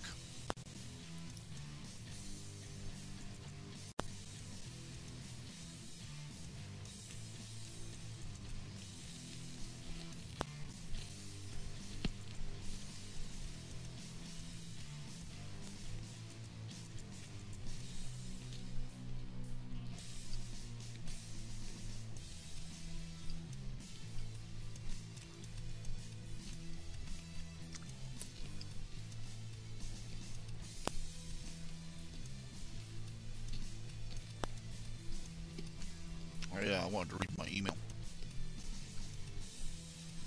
Let's see here.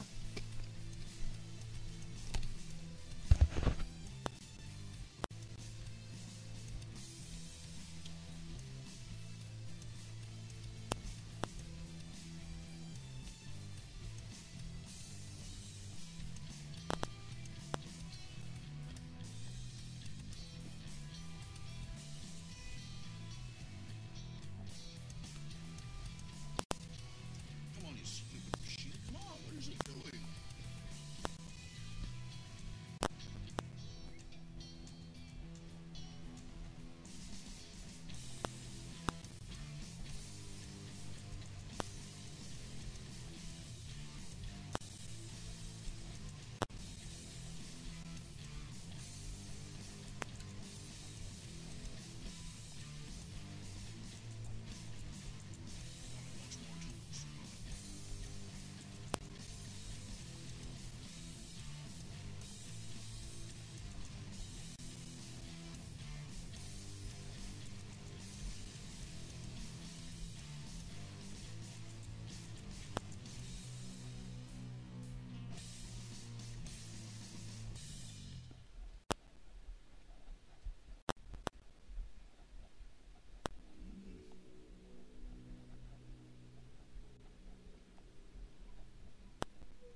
God, man. See,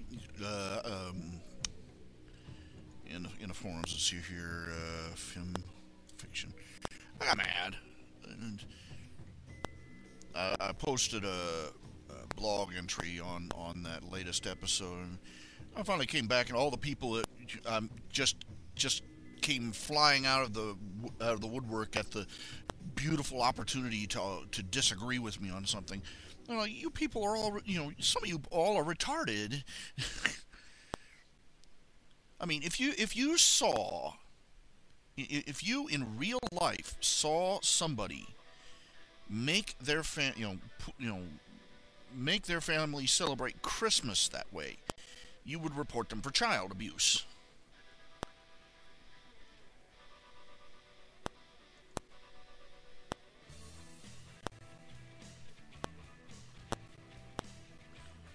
I'm just gonna have to take.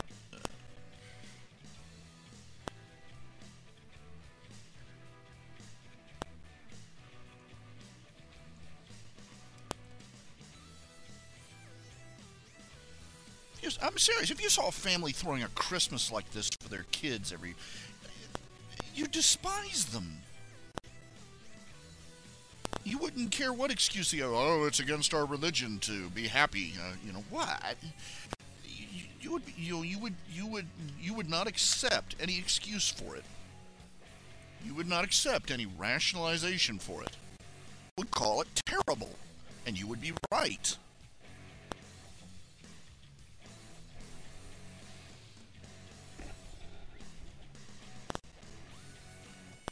And this is why I say the Amish lifestyle, for all they talk about, oh, it's a wonderful pastoral lifestyle and everything, it's terrible because they are making their families live 2 centuries behind everybody else based on spurious interpretations of the gospel. They're right down there with snake handlers. Here, Junior, your first rattler.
And quite frankly, I've heard about the Amish and reports of how they treat their children.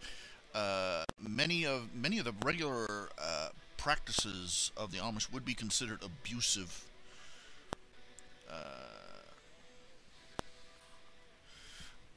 One woman reported she sat down in an Amish family, and one of the little kids stuck out her tongue. The woman didn't even blink. The mother didn't even blink. She turned around and jabbed the child's tongue with the pin. Drew blood.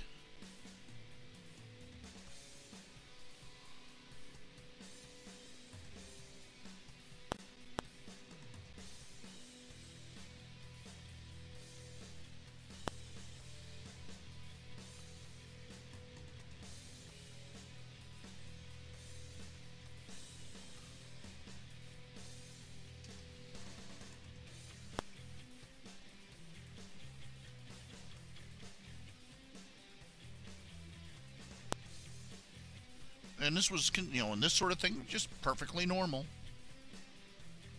Perfectly normal, as far as the family was concerned.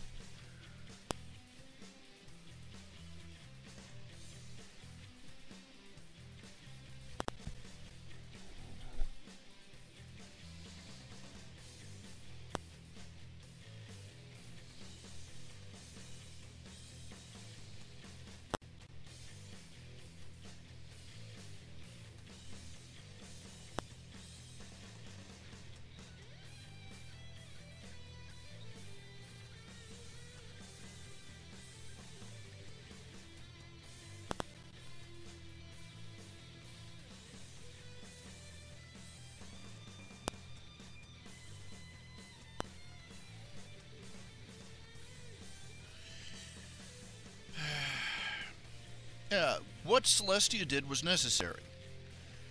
But, as I pointed out in other stories, Celestia sort of sowed the seeds of her own tragedy.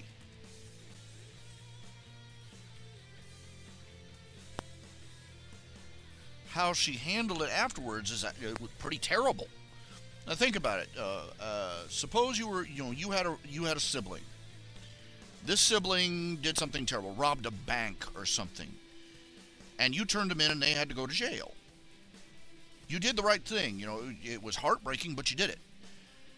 But now suppose that after they were sent to jail, you went around and erased their face from all the family photos. You proceeded to tell all your neighbors for the, you know, your sibling is in prison for the next 20 years, say, and you spend 20 years telling all your neighbors that you don't have a brother, or your brother's dead, or there is no brother.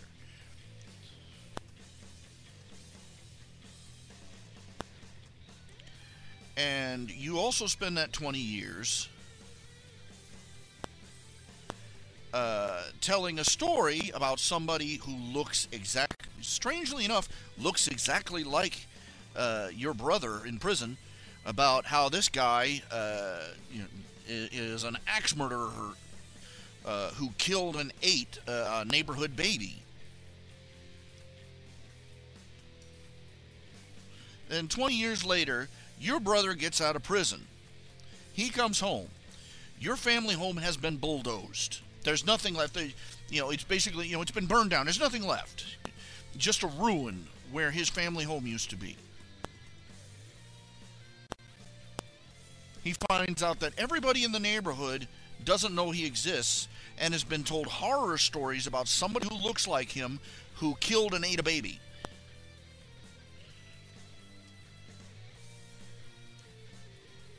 He finds you, and you're living in a mansion.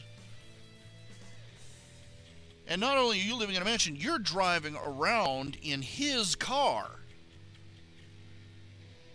and stoinking his ex-girlfriend.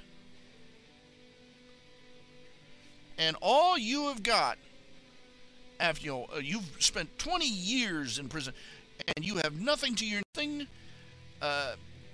nothing, no choice, no other options in your life, but to spend the rest of your life sleeping on the couch they have nothing left to choose from but to sleep on the couch in your living room.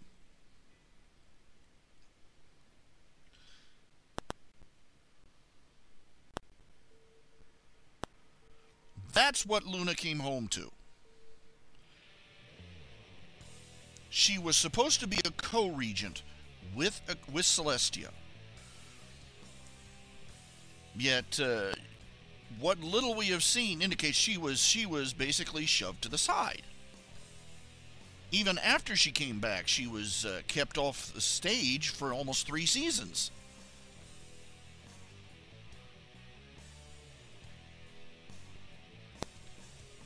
But, let's disregard that. Let's assume that all of her anger and outrage at how she was marginalized is just all in her head. Let's assume let's assume her fall into Nightmare Moon, that was entirely just petty jealousy, and it was all Luna's fault. And Celestia, hadn't done anything wrong.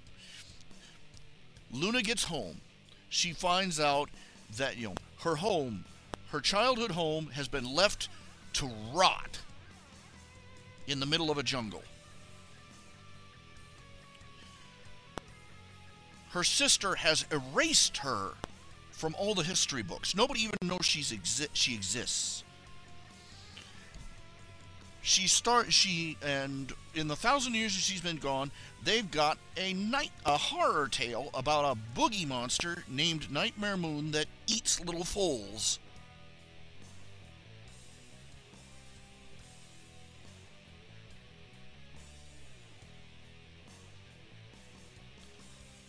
And then, and just to add insult to injury, she finds, her whole reason for being pointless, because Celestia raised and lowered both the sun and the moon without her.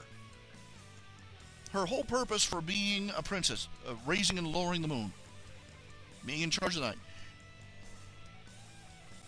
pointless, gone, non-existent. She's had it confirmed after 1,000 years that she's a fifth wheel. She's irrelevant. Her friends are dead. Her childhood home is gone, left to rot. All her belongings, all her memories gone. And her sister has spent 1,000 years propagating the slander that she was a baby-eating monster. And all she has left is, she doesn't even have her own throne anymore. You notice that? Celestia has a throne. Luna just stands next to it.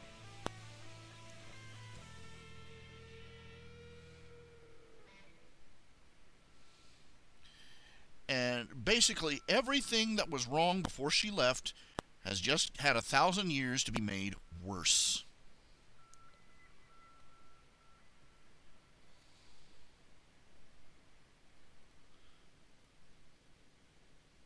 I'm not the first person to note on this, and there are a few authors who have written stories where Luna basically gets back from them. She, after she's back in the castle and everything's settled down. She looks around and realizes she's lost everything. She doesn't even have her own, everything. Her power, her title. The people that she protected don't even recognize her anymore. All her friends dead and gone. Her home gone.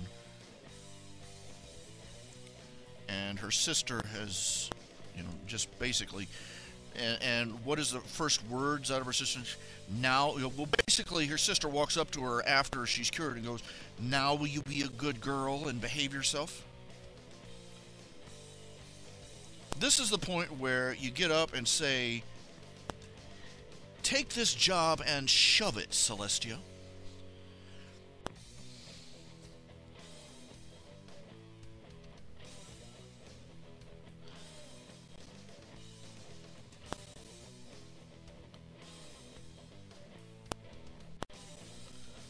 I've read several stories where Luna, they've only started out and they got most of the stories got abandoned.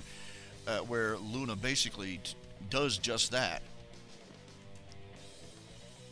She went Nightmare Moon because she was left in her sister's shadow. She comes back and everything that made the problem in the first place is worse. And so she says, "Screw this, I'm out of here."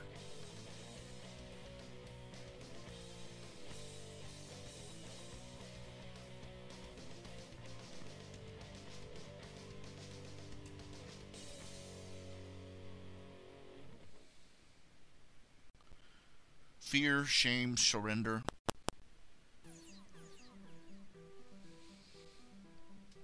Ouch, you getting a root canal? Boy. Sorry to hear that, Kruger. That's no fun.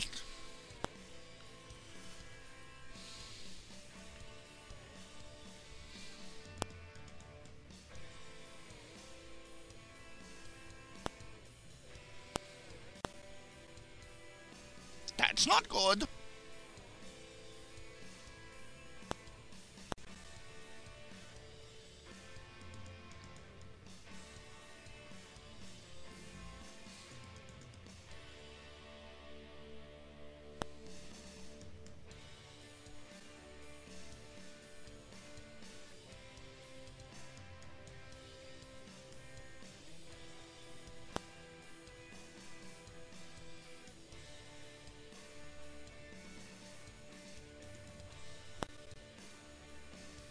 Well, actually, it is good. It means they're getting the tooth out. How'd you like to have a tooth like that and going, "I'm not getting a root canal"?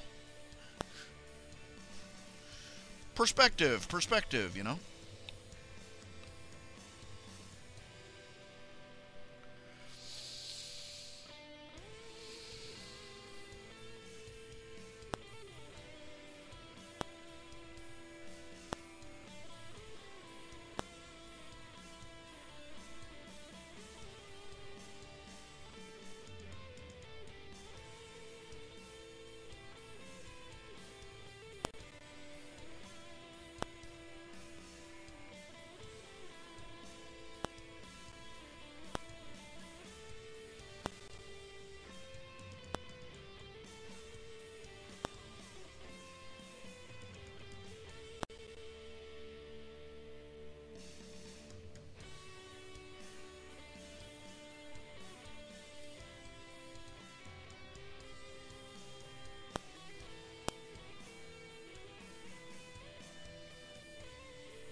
hand cramp.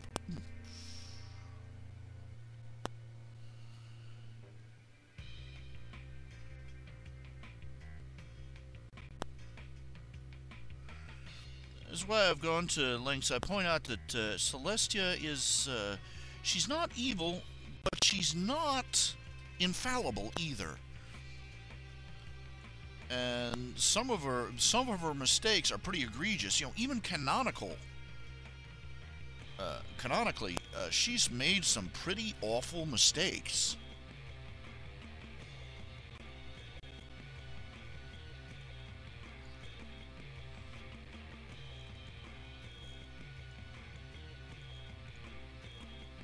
And quite frankly, the only reason that she's been successful so far with all her clever plans, assuming she has a clever plan, is dumb luck. And we're not joking here. We're talking some serious dumb luck.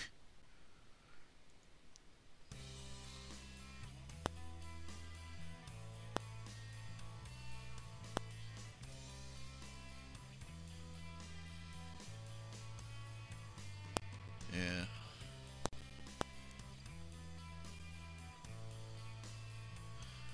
You know, I've got an explanation for you for the... You know, you've seen the episode where Big Macintosh towed a house right off its foundations. And a couple of episodes later, he's straining and struggling to carry a multi-layer cake on his back. And everybody's going, oh, well, you know, inconsistent. I'm like, well, let me put it this way. Okay, all of you are listening. You want to get this is an exercise. We're doing this visible exercise. You consider yourself pretty strong, right? Now find something on your desk. I don't care what it is. You know, a book, your wallet, a set of car keys, whatever.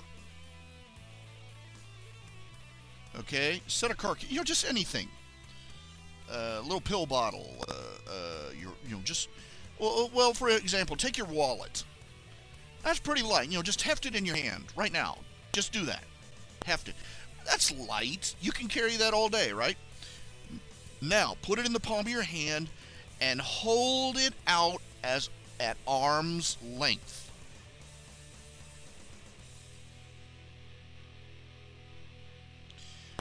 And stay that way. Hold it there as long as you can. I'll wait.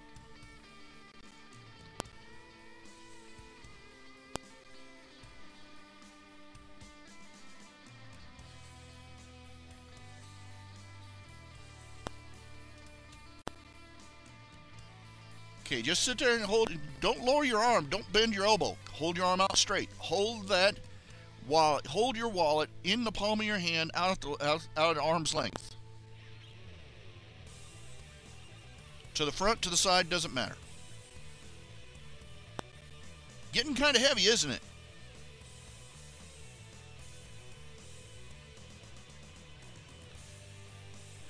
Brute strength is easy. Controlled strength is hard. It's perfectly feasible that somebody who could lift a car struggle to carry a wedding cake, say, across the parking lot.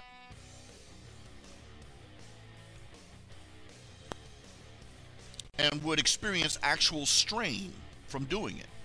Because it isn't just strength, it's about balance, it's about control, it's about dexterity, it's about counterbalancing, and you constantly all making little adjustments. So there you go. Of course, the thing they did with Maud Pie was stupid.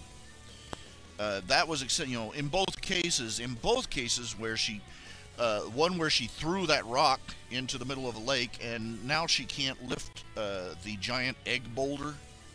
I get the feeling that egg boulder is going to be a plot device later on. Call it a hunch. Call it a big hunch. I mean, a big egg-shaped rock that they said they found in a dragon's nest. Hmm. We're looking for a sequel.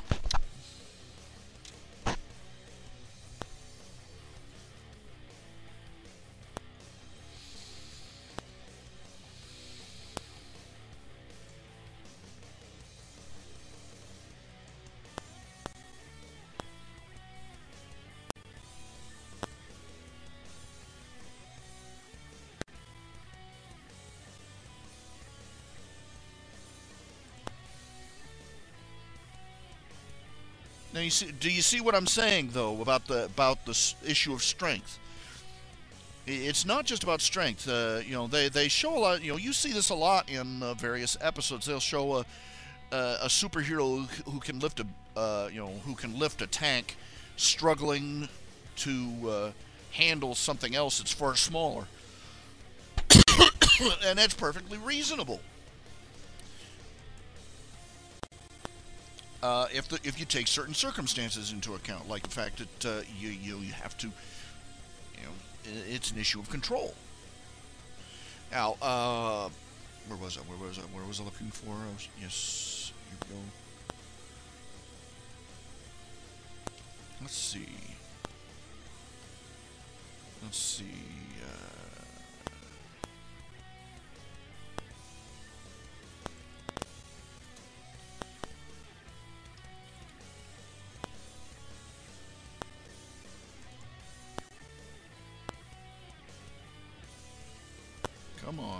Come on, computer.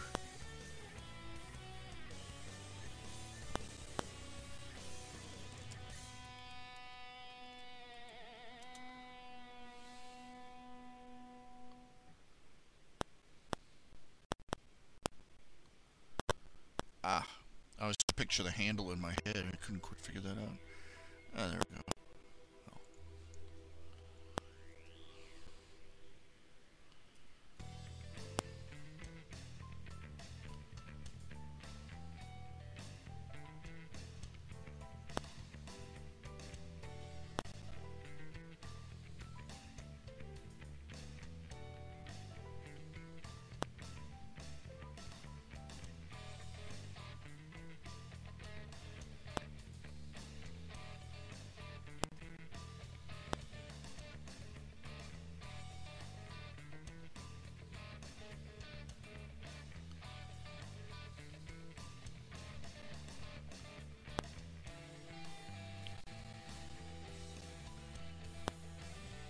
That egg's gonna make that rock egg's gonna make another appearance.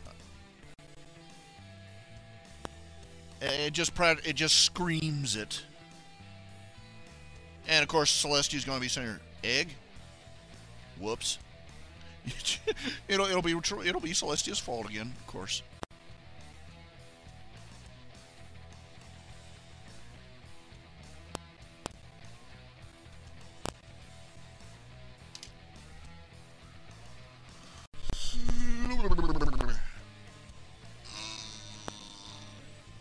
Oh my goodness! Oh my back! Oh my back! Oh, that was not good! Oh, cramp! Oh, oh, yeah.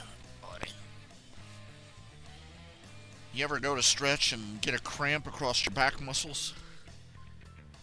Oh.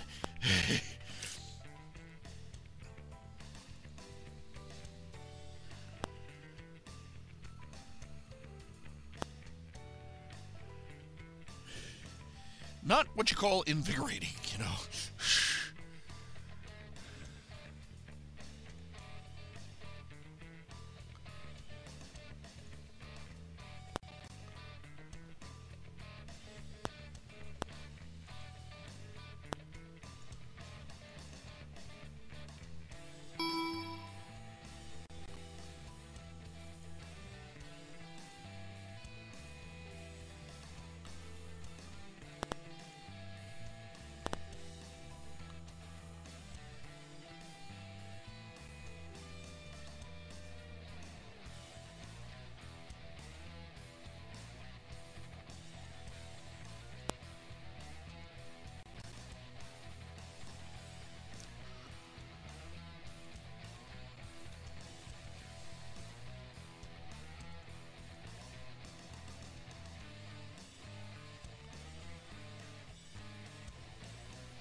I really love the beginning of it there. Uh, uh, s- uh, Twilight Sparkle and Spike exchanging presents. It's like, oh yay, just what I wanted, a book. It's like, ah, crap, Twilight, really? Really? Didn't we just cover this a season or two ago? Come on.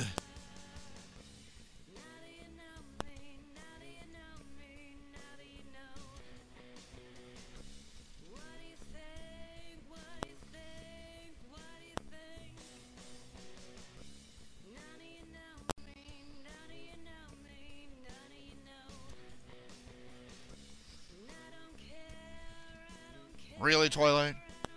Really?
Been reading a few Harry Potter fanfics. Potter. Uh,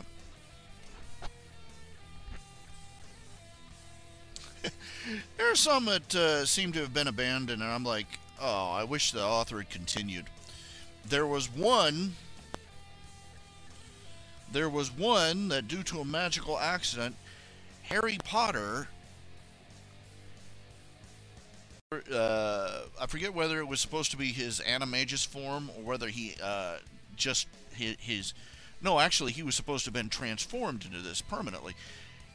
At the start of the before the first year started, he got accidentally permanently transformed into a dragon.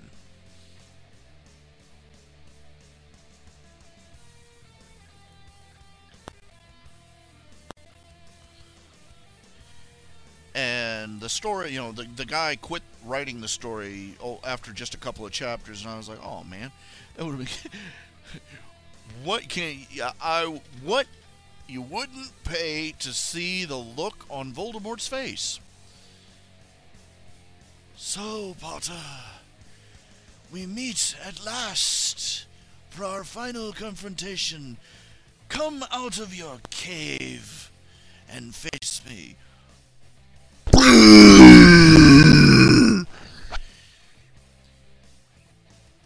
Oh. We shall resume this duel after I go fetch a clean pair of robes. Oh. Oh. Oh.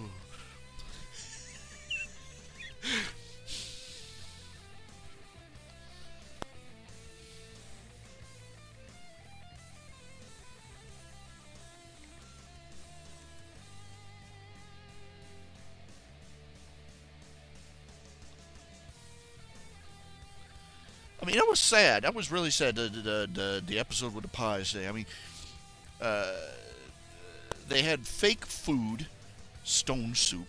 They had fake decorations, chunks of rock. They had fake presents that nobody ever found. That was horrible. I mean, they say, oh, and Pinkie Pie's explaining, oh, it's our tradition. We hide, instead of giving each other presents, we hide them, and then we go play hide and seek and look for them. And Applejack goes, did anybody ever find any? And she says, not so far. Oh man, the implication is just so horrible. that these parsimonious pseudo-Amish rock farmers were so miserly. They sent their kids out on a fake Easter egg hunt for presents that didn't exist. I'm like, oh, that's awful. They had fake, and they have this giant fake egg out in front of their front yard.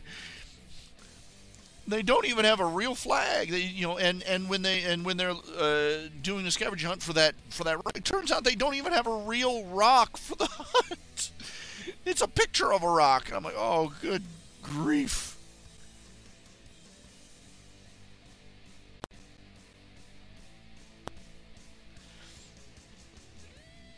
Is everything in their life is them trying to pretend that a pile of rocks is a substitute for it.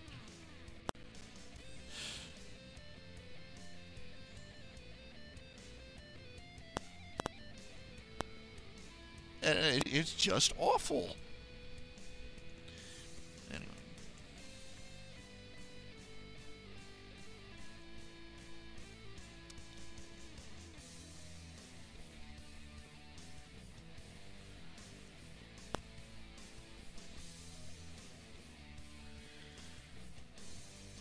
Like, just tragic.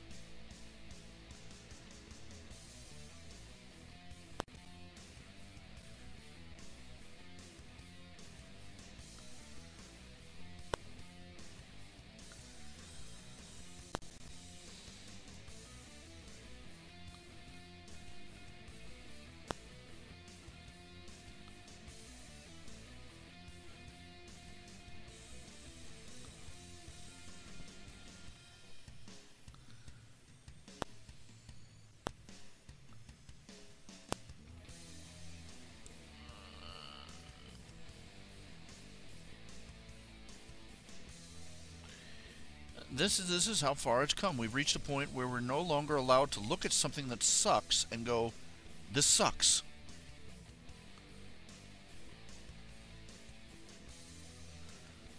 Because tolerance, respect, and reasons, and, and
Now, I don't know if you've ever watched South Park.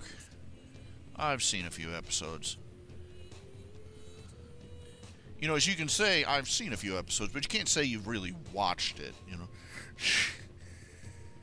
you're not allowed to say. You know, if there's a show that you want to watch, but you're not allowed to say you watched it.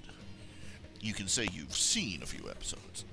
But anyway, the episode of South Park where they end up going down to South America for a Save the Rainforest concert. And they get down there and they're driving through one of these decrepit little Costa Rican towns, and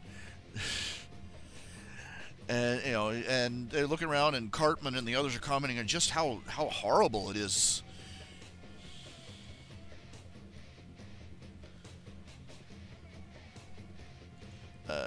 How horrible it must be to live there, and the teacher goes, Cartman, you respect others, you respect other cultures right now, and he goes, stop making jokes about that. He's like, what? I don't think this is funny. I think it sucks. I think it really sucks living like this.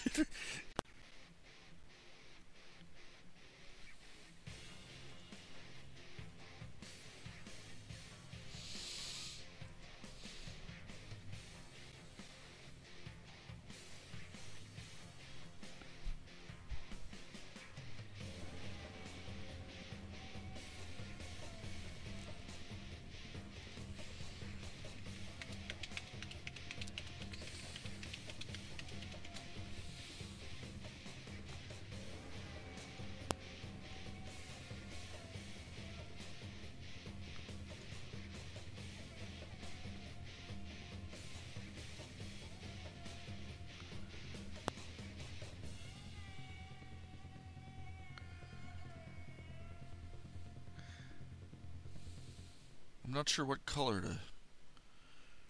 Let's just...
So scared of being quote unquote culturally insensitive, we can no longer say,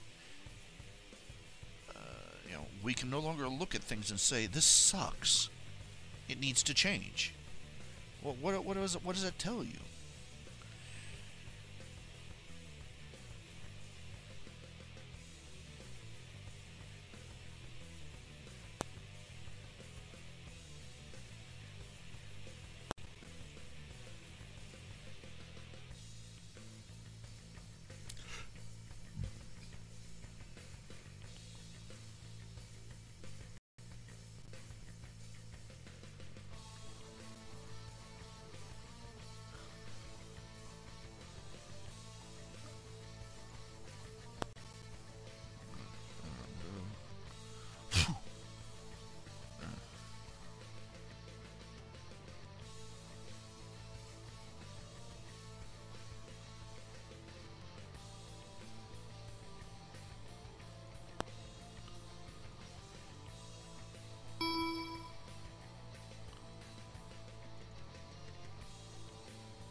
quote by an author I used to realize.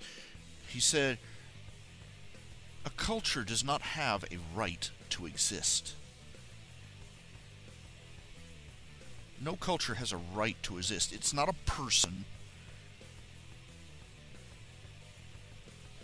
It's not alive. It doesn't have any rights.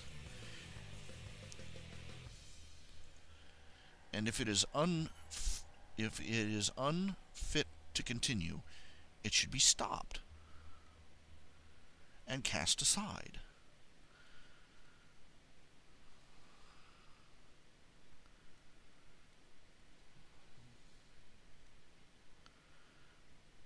If it isn't, it's a tragedy.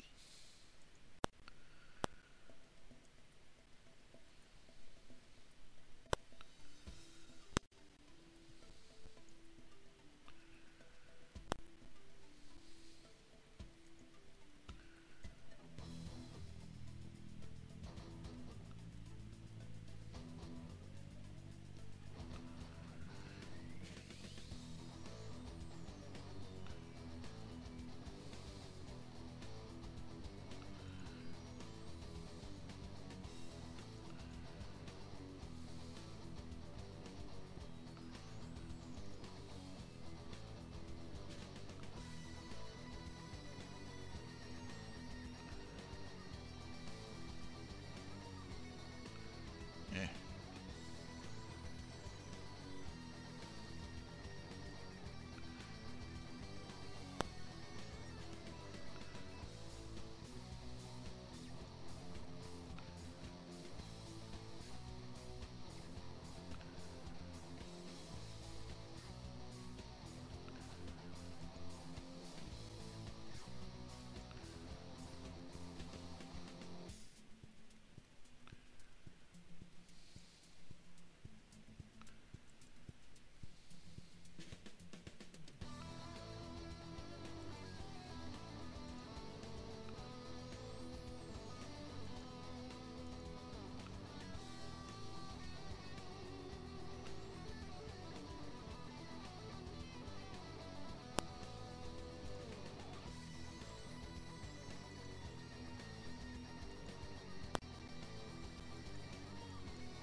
I consider one of the evils of the earth to be tradition that is kept for tradition's sake.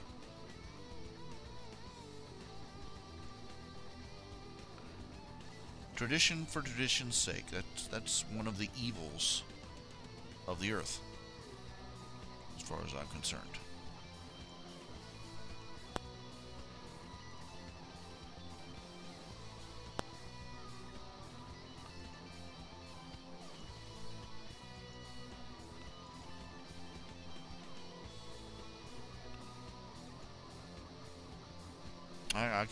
I can list off so many horrible things that people do to one another and to themselves in the name of tradition.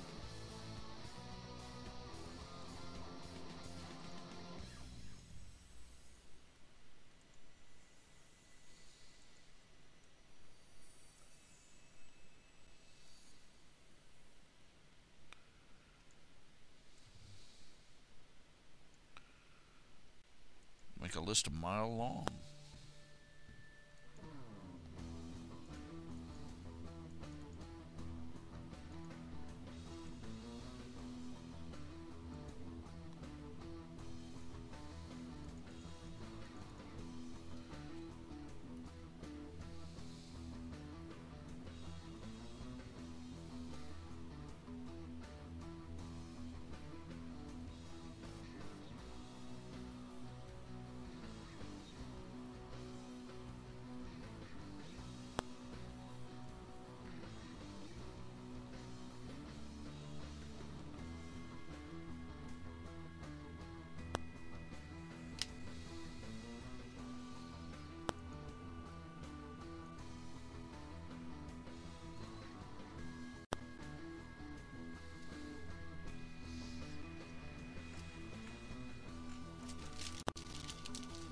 Oh, okay. For anybody who just came in, I'm doing a special show tonight, trying to raise a little money. Had to make an overdraft to pay to keep the internet on this morning. So I have to raise about a little over $100, a couple $100 just to cover the money that was owed and to cover any possible overdraft fees on my bank account.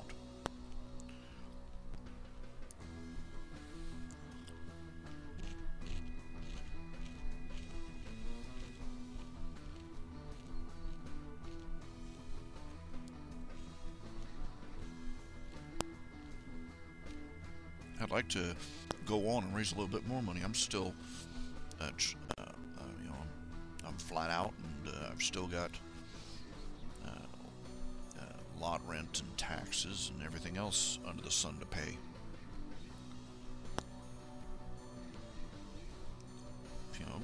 Just trying to raise some scratch, stay alive.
We'd like to thank blah blah blah for making a donation of blah blah blah. But I've done that before, and I've had complaints. I've had people say, don't tell them my name. Don't tell them my name. Okay. And so I'm not sure what to do. So, I shall say a donor just made a $100 donation. Now, I'm going to call him just make sure that he didn't click on the button. If he was trying to place an order, I just want to make sure it was an order and not a donation. That's not what he was trying to do.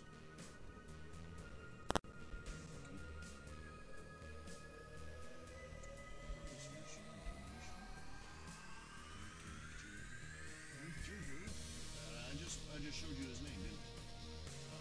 I'm so smart. Not. The reason my voice is quiet, I had the microphone up over the top of my head. Okay. Who all is in channel? Everybody shout howdy so I can see your name. That's the thing of it. This thingamajiggy, it does not show a list of names of people in the channel, so I have to wait until somebody talks before I know they're there. Well, that's the problem, that you don't all have your regular names. The email was probably in a different name. Okay, I'll just email them back and make sure that this was a donation. And, you know, I don't want them to be sitting there waiting for their order and going, why didn't I get an order? Okay, let me just, oh, I did it again. Oof, I did it again. I did it again. Now this is a clever trick. That right there, how to slice a bunch of cherry tomatoes. You put it between two lids or two plates and run a knife between them.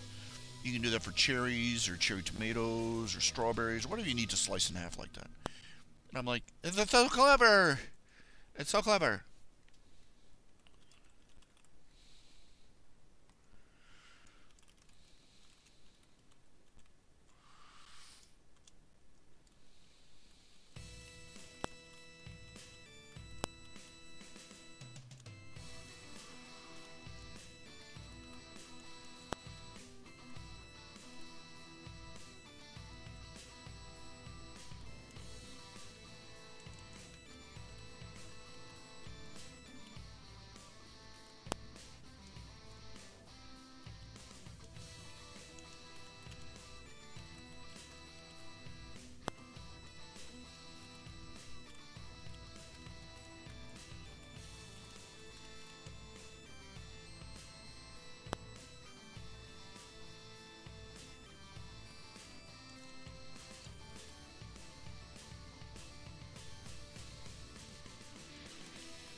Just sending them an email to make sure that it was actually a donation and not an order placed through the wrong button.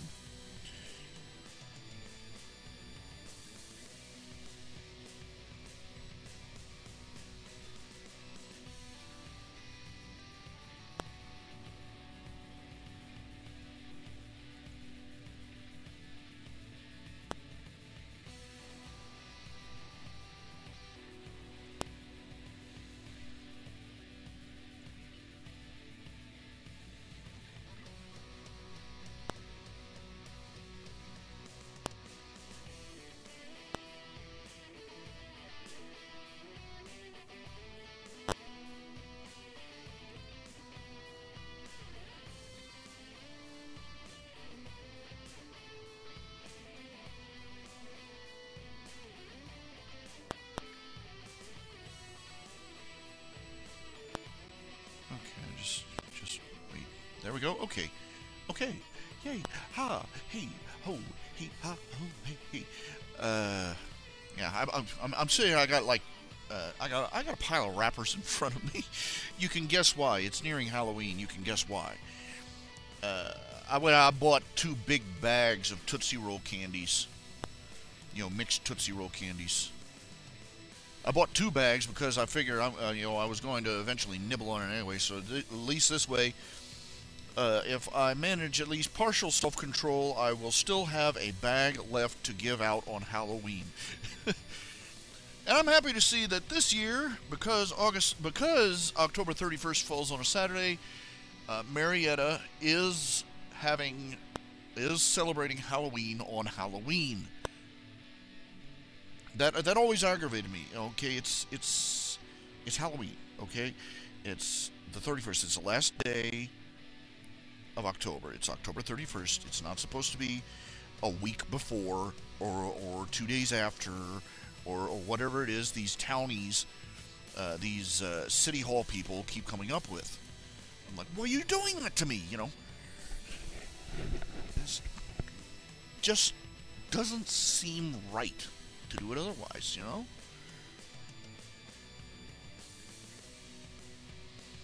I'm not bugged this much about Easter. It still aggravates me that Easter is like Easter and Thanksgiving. They move them all over the map. Stop that. You know, stop moving things. You know, stop switching days on the holidays. I'm like, you got me wandering out like a dog who's had his food dish moved.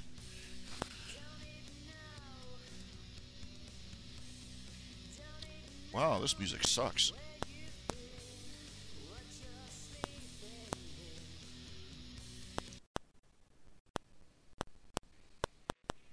Well, that's fun, but you know, really, usually it's a fairly decent mix. But this, I've never been one much for, you know, every now and then I like a heavy metal song, but when they start sounding all the same, it's time to switch things up, you know.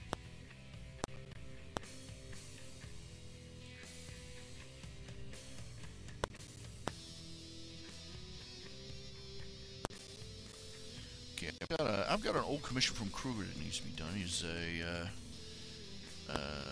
let me see if I can find it here. I gotta dig around and find it. Sure.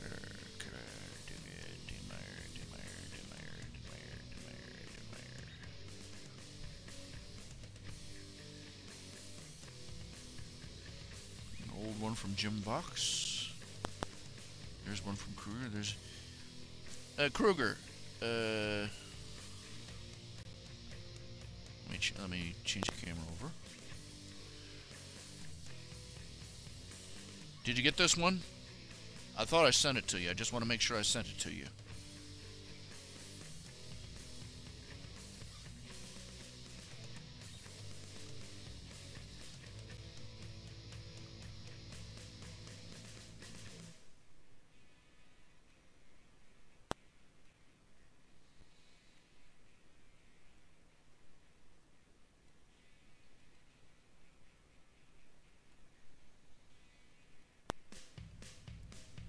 Just making sure.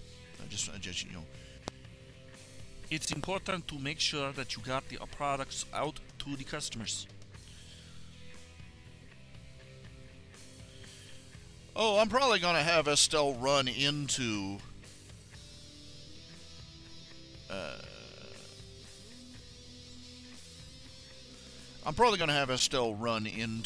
the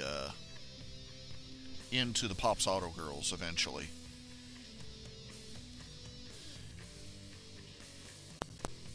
Feminists are such hypocrites. They are just such hypocrites.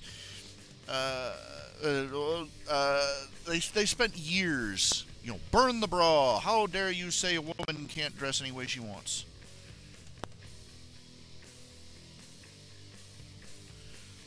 And then when men started drawing women dressed that way, they said, "You're sexualizing." You know, if a man likes to do it, there's something wrong with it as far as a feminist is concerned.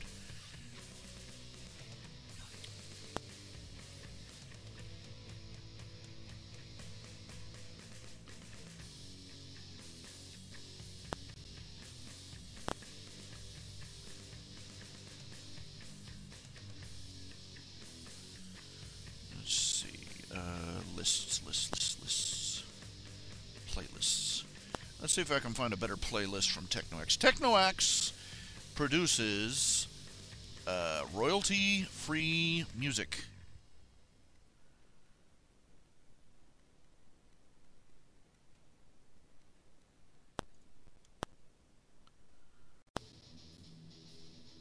Let's try this one.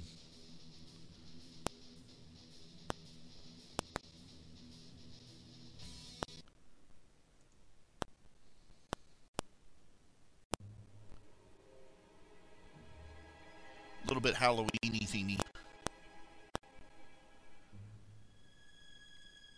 It's hard to have, you know, Estelle is really a one-note joke. She really is.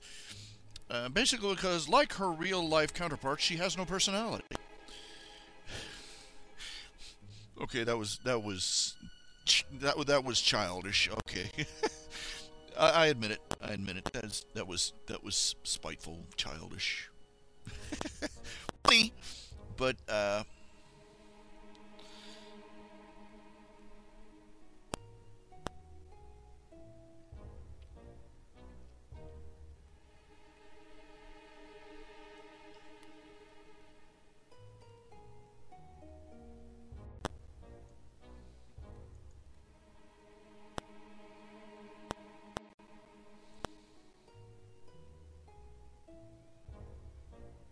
good.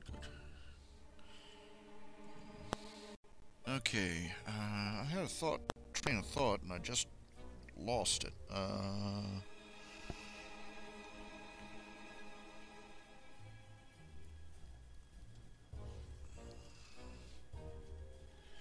Here's what was I looking for? I know what I was looking for here. Let me.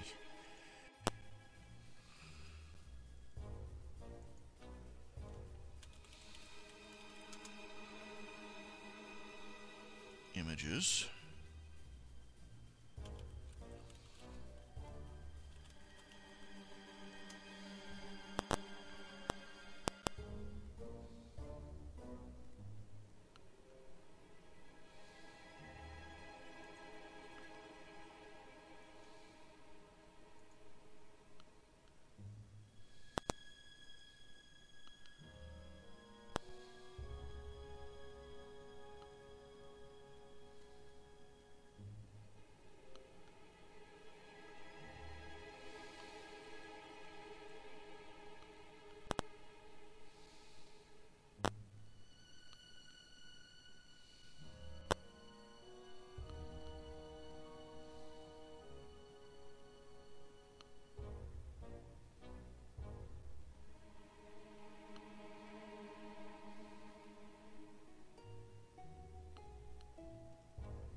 Where was it?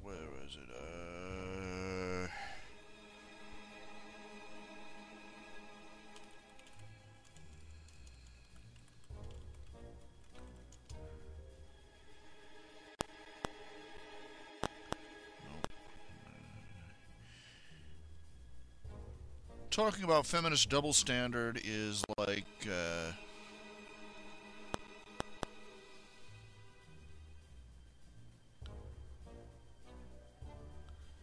I mean, it's like talking about the existence of air.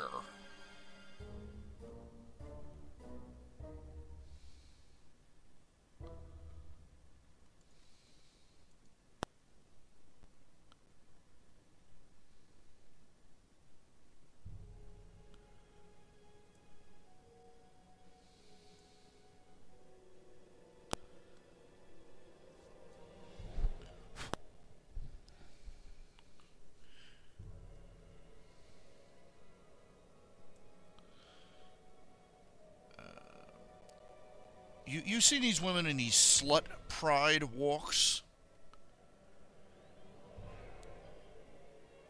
They go out in public dressed like that, and they call it, feminist pride.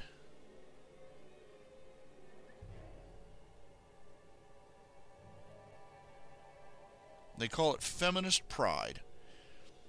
But if a man draws a picture, a fantasy book cover of a woman dressed in skimpy armor that's just about exactly the same as what, if a man draws a picture of a woman dressed like that, it's exploitation.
The only consistent thing about feminism is that it operates on the assumption, the immediate assumption, that if a man likes it, it must be attacked.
Here you go. So this is Barbie. Throughout the years, she has been the center of much controversy because people claim she represents an unrealistic, unhealthy, and unfair standard for beauty, leading to a crisis for young girls in their self-esteem. This is He-Man.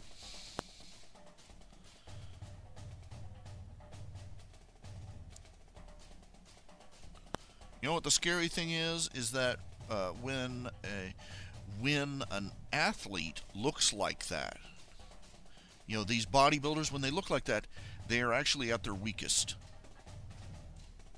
Okay, first of all,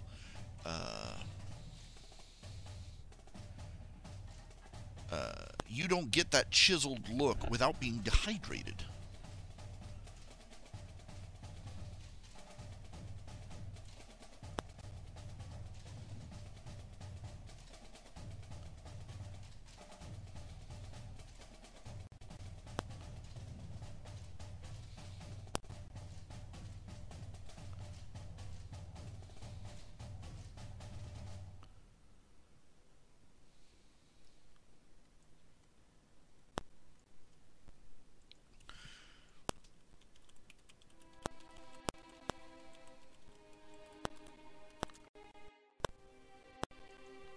see here? Here we go. Looking for the larger image.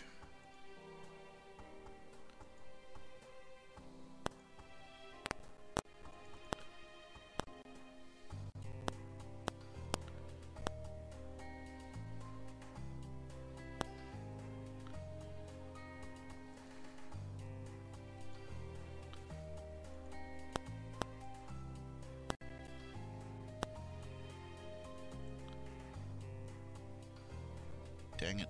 Won't let me get... I hate that. All the shenanigans they got to do to pull up a picture. Basically put, you see this guy here? This guy, the competitions, they stress definition more than usefulness. These guys, they're at their weakest. That chiseled look comes from being dehydrated and half-starved.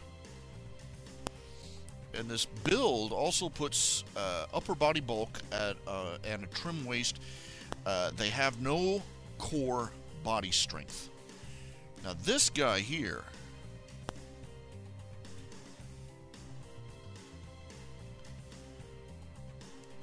is a strong man. He has got a lot of muscle build in the abdomen, the groin. He's built like a barrel.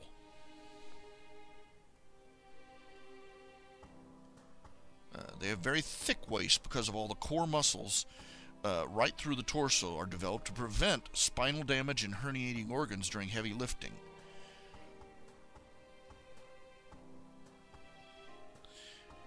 In a fight, all else being equal, this guy would fold this guy over his knee like, snap him over his knee like a pretzel.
I do not want to have to sign into Pinterest just to look at some pictures. No, thank you. I don't like that.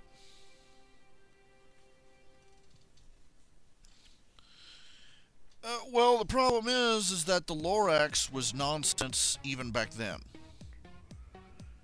Look, nobody uses clear cutting. They were not doing clear cutting back when the Lorax was first written. Even back 100 years ago, lumber companies replanted the trees they cut down.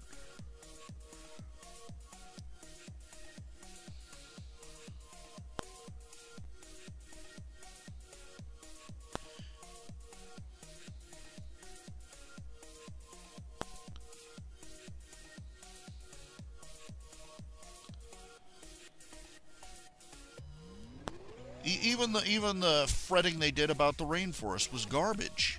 It was. Seriously. It turns out that the rainforests, especially around the Amazon, they're as healthy as heck.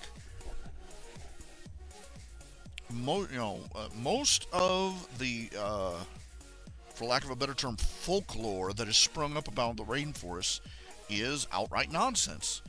In fact, it's, how they always, you remember how they used to talk about how the rainforests are the lungs of the earth, and they're supposed to produce all this stuff? Turns out that they sent down scientific teams to do an actual survey of the Amazon basin and the various other rainforests.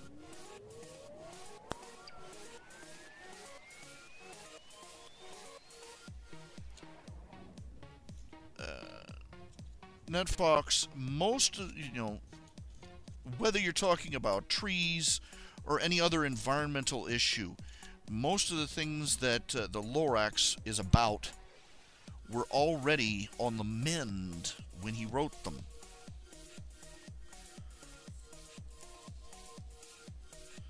Because even evil tycoon barons do not want to breathe clean air, and they want to drink clean water. Shocking, I know, but it's true.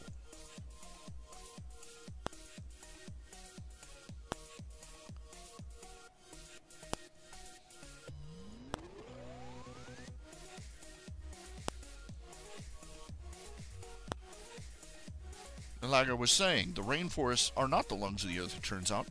It turns out that the rainforests are net consumers of oxygen. Rainforests produce more carbon dioxide than oxygen. They produce a net gain of carbon dioxide. Meanwhile, the North American continent, with all its factories,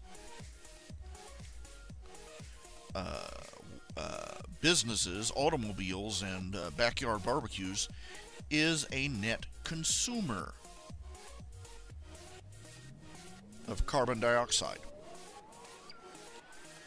In short, the rainforests produce greenhouse. The rainforests are the ones producing the greenhouse gases, while America is consuming carbon dioxide. Just go find an environmentalist and tell them this information. Just to watch their head just swell up and pop like a zit. Okay, we haven't got any. Well, let's see here. We got another commission from. Let's see here. It's here. Is it here? Is it here? Kruger, I did. Like I was saying, did I send it? I believe I sent this to you. I just want to make sure you did get it. And let me check here.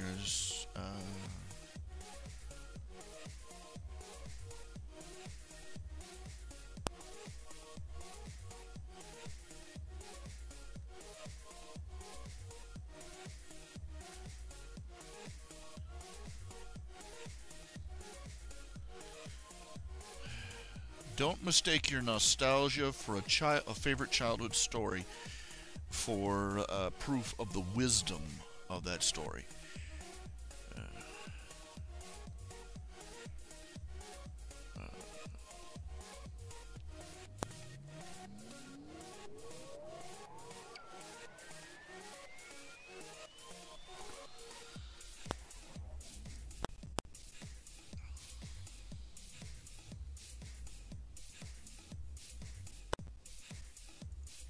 I'm digging around here and I'm not finding what I'm looking for.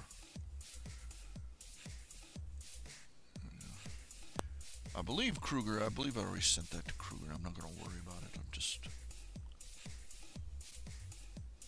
Kruger 3. Here we go.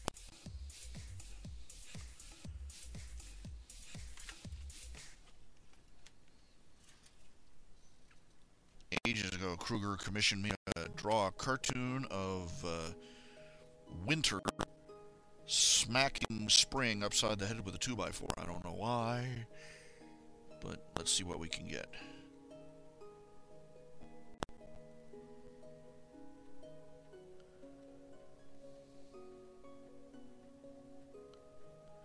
It's raining here, by the way. We come back again some other day. La la la la la la la.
frustrating.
We got that hurricane rolling in straight at Mexico. And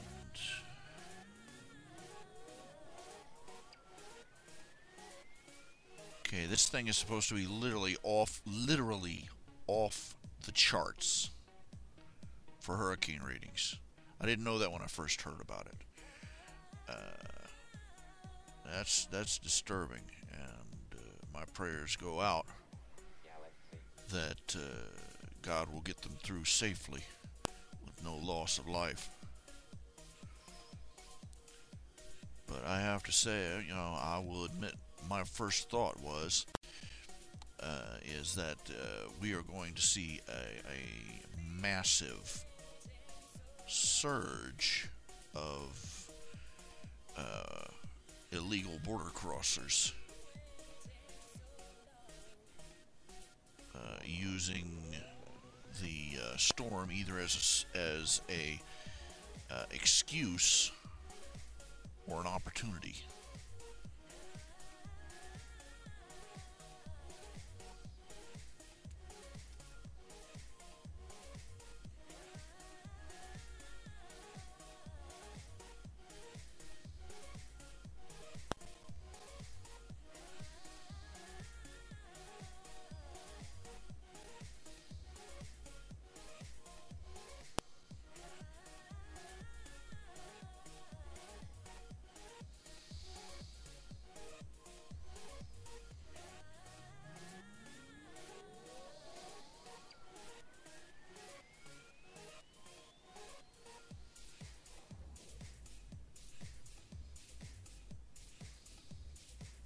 And I still hold with that.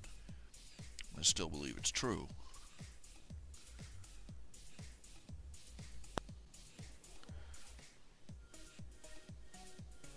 And it's depressing, though, that this is the first thought that comes to mind.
I believe this was for a black and white drawing. I'll have to look it up to make sure.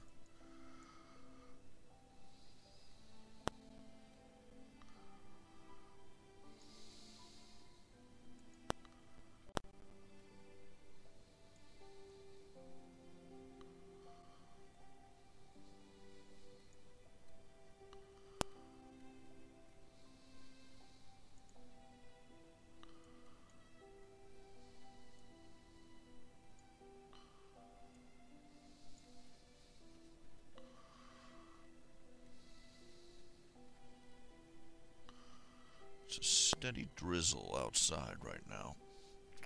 Coming down constantly. It's, I guess we're, you know, this warm spell is finally over.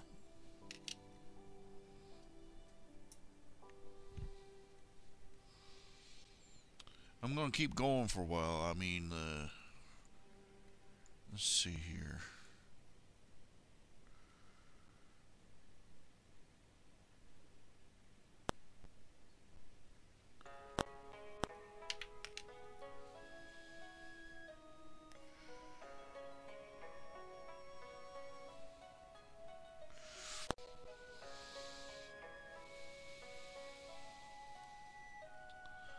Gonna be doing this again tomorrow. Not sure what time I'll start.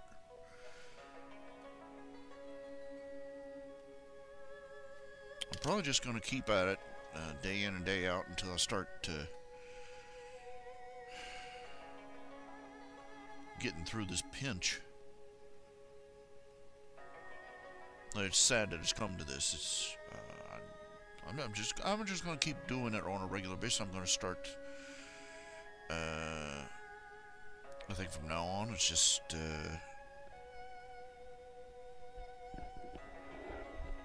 I'm just gonna have to, you know, the 3 or 4 hours a night is not enough. Not getting enough done. So I'm going to have to start being a little more disciplined and just start doing this on a regular basis. These sketch nights. This is what the original idea was, after all.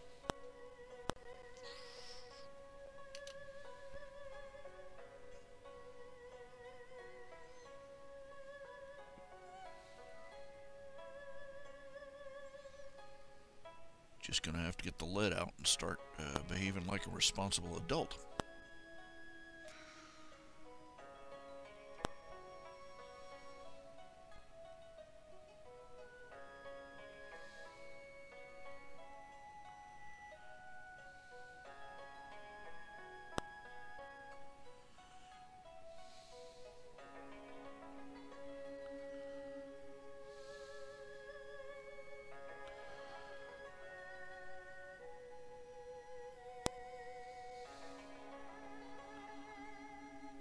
Doesn't look right. I don't know. Let me see here.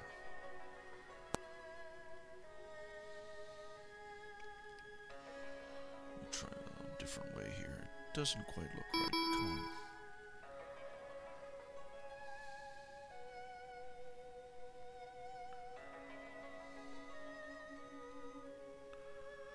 Yeah, that's it.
let's look up that commission, see what we... Okay, let's see here.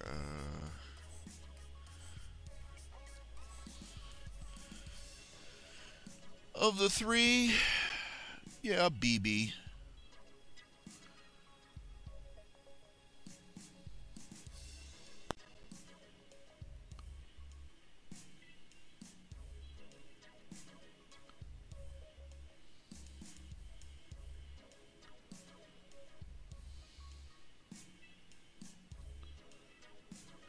BB is about my favorite of the three of Pop's Auto girls.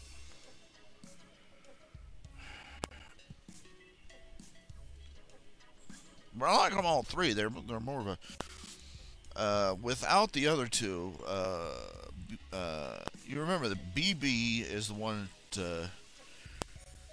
they're the ones that keep, you don't see it as much. But it's the other two that look out for BB. They keep her out of trouble and try and keep her away from Gus. And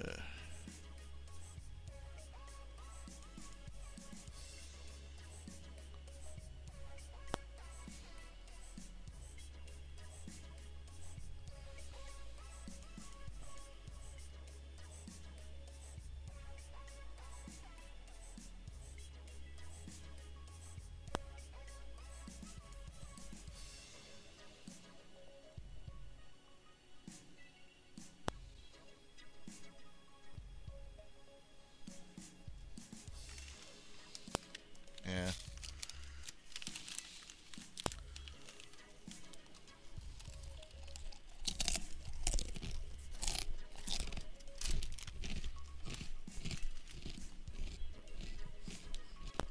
That's the idea behind Pop's Auto.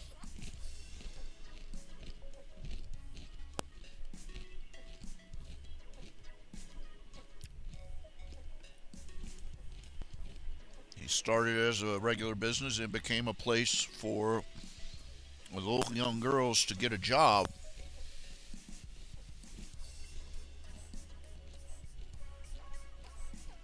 A real job, not just one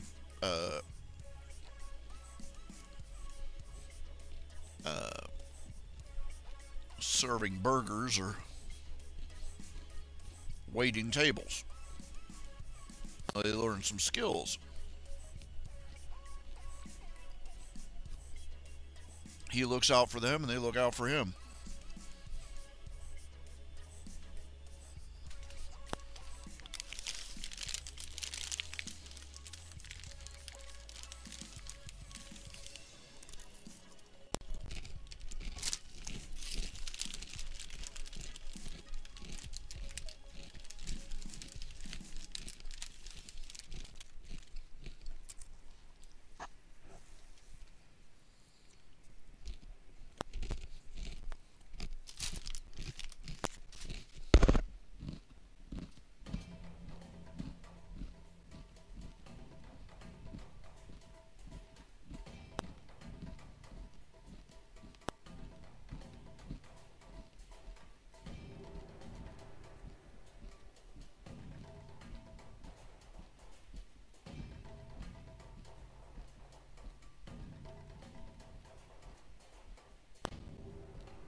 Oh my.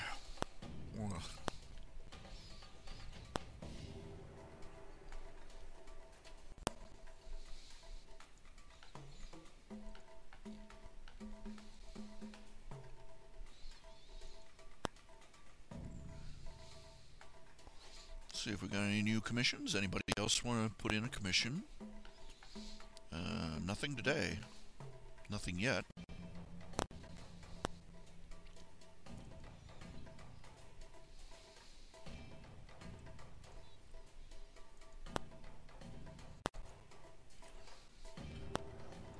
Switch this over so you can see what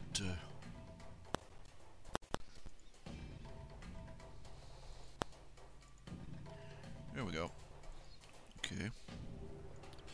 this was John Kruger's. This is Kruger's commission. He made this a while ago. He wanted a picture of winter smacking the crap out of spring. Apparently, he was having a rough weather transition where he was living. I just want to check and see if it's a.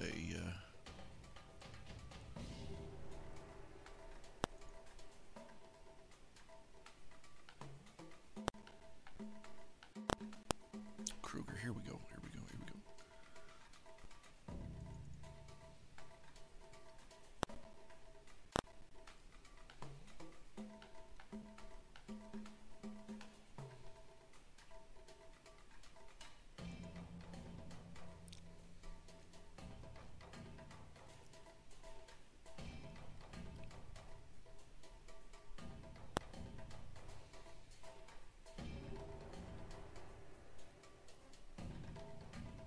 Okay, he wants it colored. Good, good, good. Okay. Gives me something to do. Ha ha.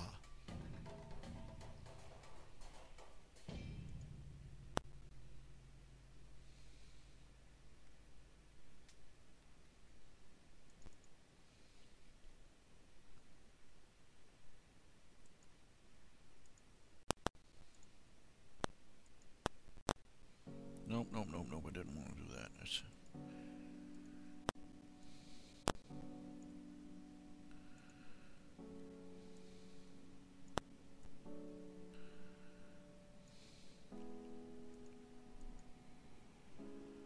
Oh, come on.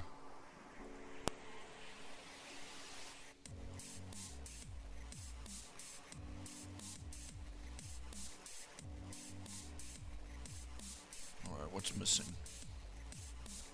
Must be a gap someplace where...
Yeah, I've gotten a little quiet. I know.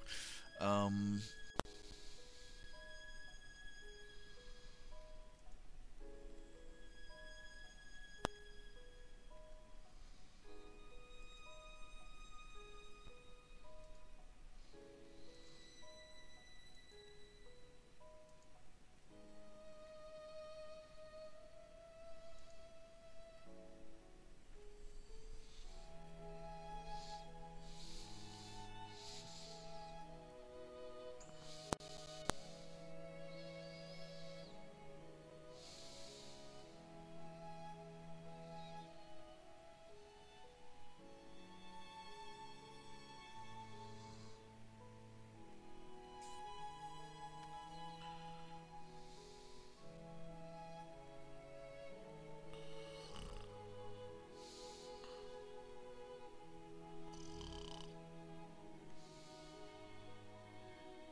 getting a little drowsy.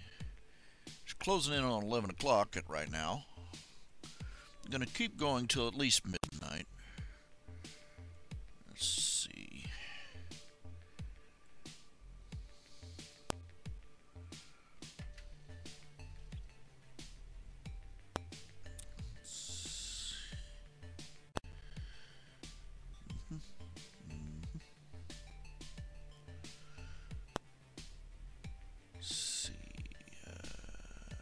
Brush.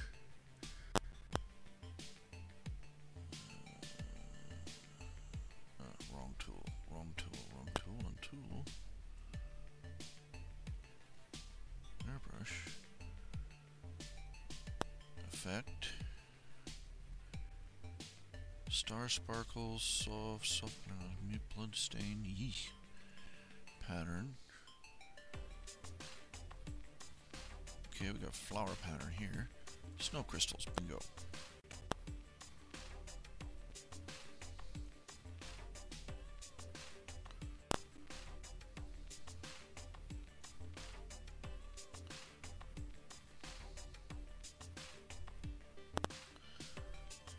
Flower pattern.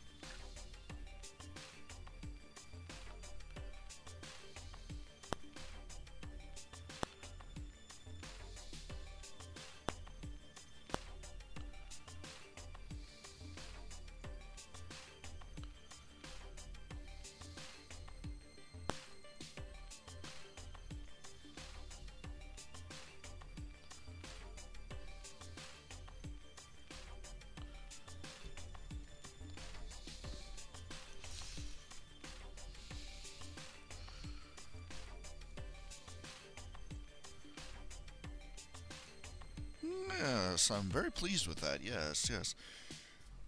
I'm very pleased with this result of this picture. Yes.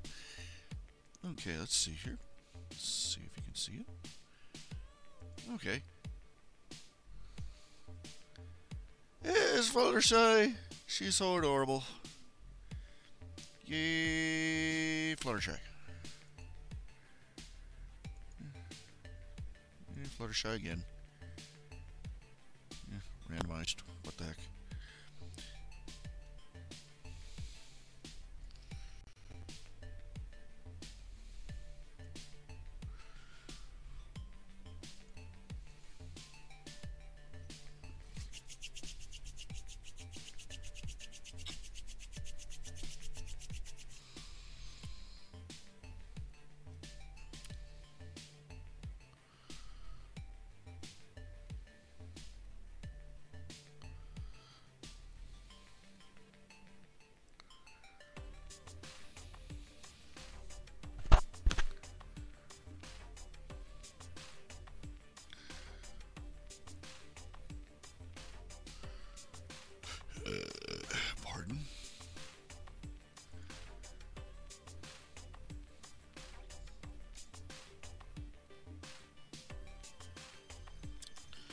And now we mail it to Kruger.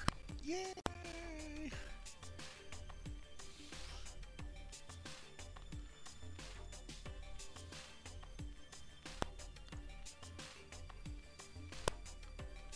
My, this was an old one. Oh my. I am embarrassed. This one got backlogged for ages. But let's see here.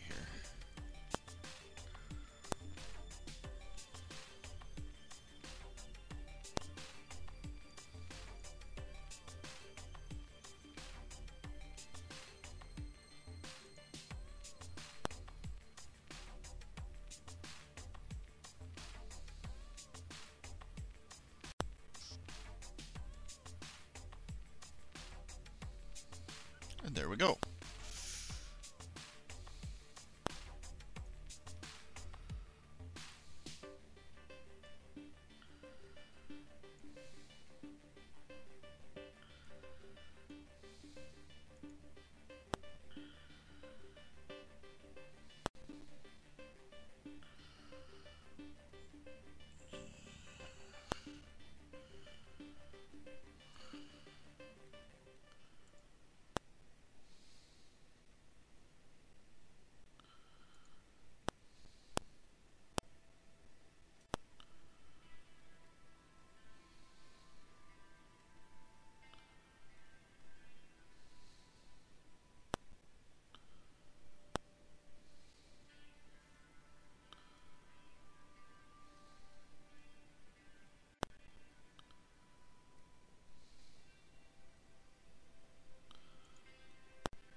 I'm still awake.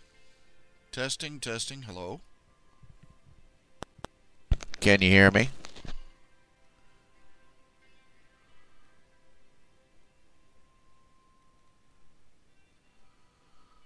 Ouch! Darn that. Holy crap.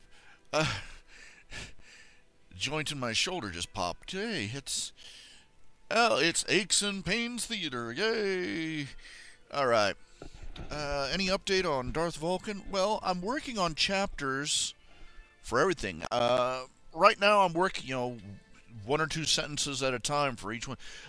What I do is I open up the files for all the stories at the same time.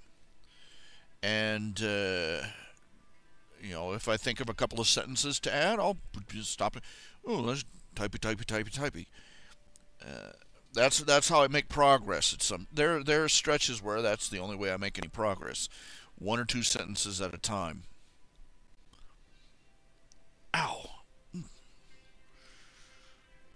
So, yeah, for those who are just tuning in, I'm trying to raise the money to help pay the bills. I've raised enough money at this point to pay the internets. And now I'm trying to raise a little more money just because. I've never met anybody that needs less money, have you? But you're never going to meet anybody, they get a paycheck. Oh, that's way too much. No. But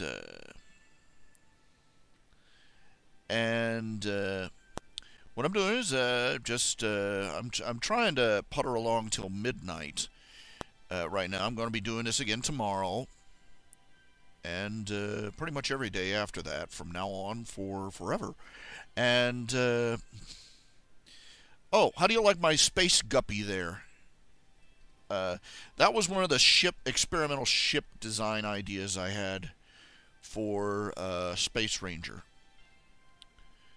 It occurred to me that, have you noticed, most spaceships are designed to look like birds of some sort. They're, most of the ideas about how a spaceship should look, fighter ships at least, are bird-like. But it occurred to me, fish, essentially, a fish lives in a weightless environment, more or less. Kinda. And so building a spaceship around around a more fish, Piscine type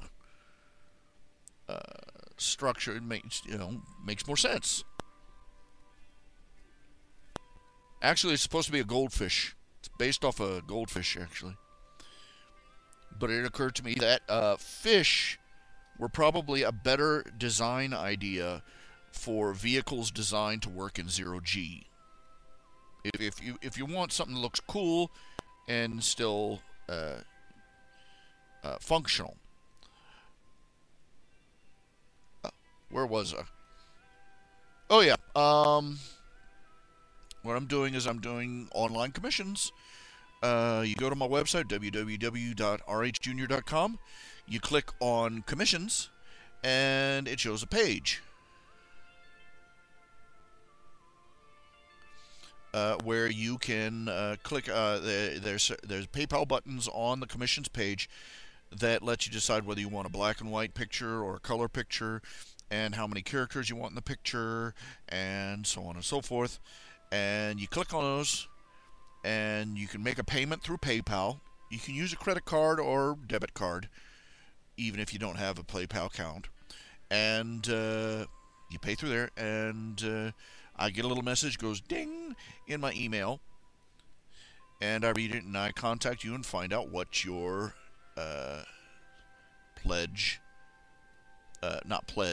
your commission is. And then I do it. Then I draw it online, on the internet, on the interwebs, while you watch.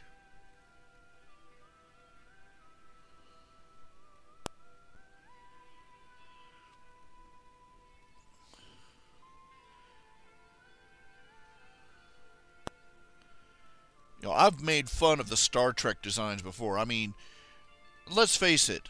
The Starship Enterprise was built by somebody who had no idea about things like center of gravity, structural stresses. I mean, you got this dish-shaped thing, and there's this neck coming off of it at like a 45-degree angle, and the engineering section, and then two more next branches off at yet another angle, and two big engines in there, and yeah, like I said, I poked a heck of a lot of fun at that in Quentin Quinn Space Ranger. I'm not above rule of cool for my spaceship designs, but I try and throw a little bit of practicality in there.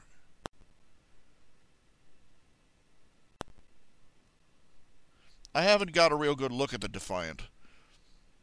If I remember correctly, the Defiant is the one where they have to have a Romulan on board just to have permission to have their own cloaking device.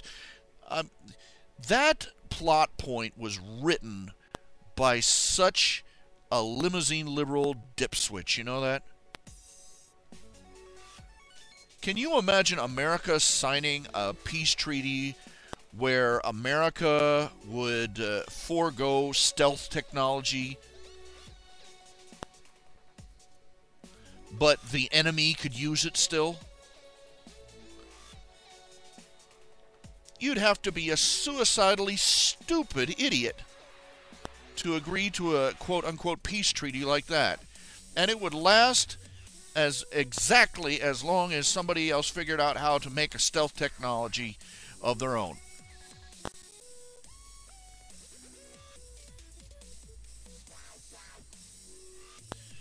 Yeah, I believe I know what the Defiant looks like. I remember it from Deep Space Nine.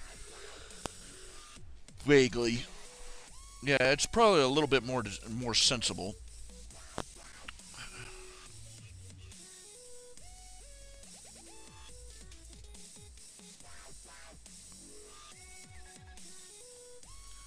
Look, you never negotiate from a position of weakness. It's stupid. You never give away an advantage.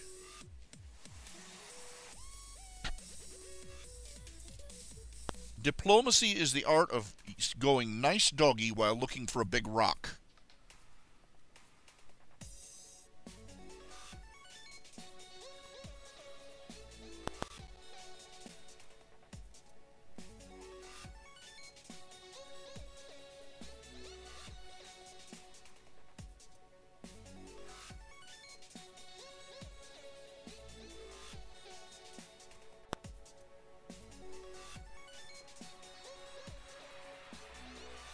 By all rights, I mean, by its own internal logic, the Federation should have been overrun and destroyed by its enemies. If you took a real empire, a real country or nation or empire and tried to run it the way the Federation is run, it would be stomped flat.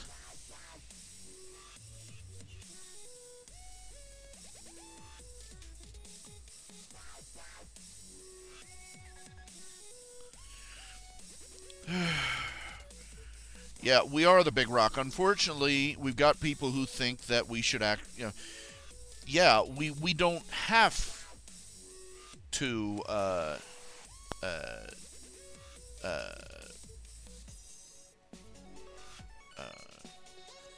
kowtow to anyone. But unfortunately, we have an administration that does. We have seen things done to our soldiers, our citizens, our country, that in any other circumstance, in any other nation, would have been instant war. We are in the position of being, no matter how peacefully we walk, we are accused of being bullies. And those who do not like us, and those among us who despise our heritage and our nation, are determined to weaken us in any way possible. We've got a president who has made America a laughing stock in the international community.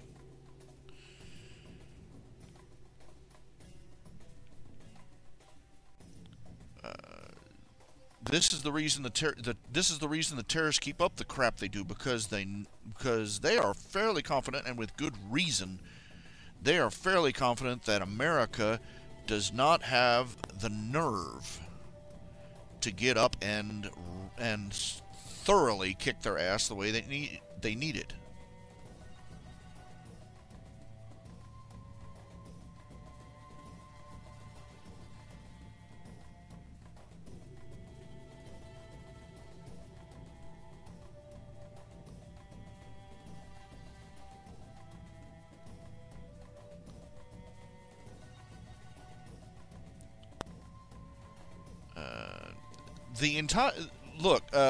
Star Trek was written by a bunch of Hollywood hippies, and more hippie moonbats signed on board as the years went by.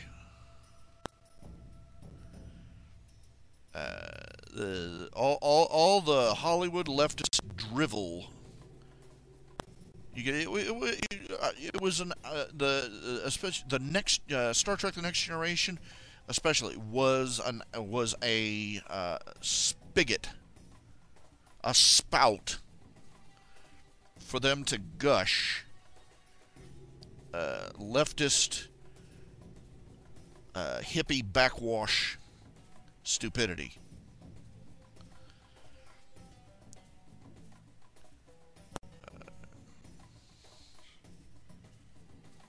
There's only one policy, foreign domestic policy there's only one foreign diplomatic policy that works. It's called walk softly and carry a big stick.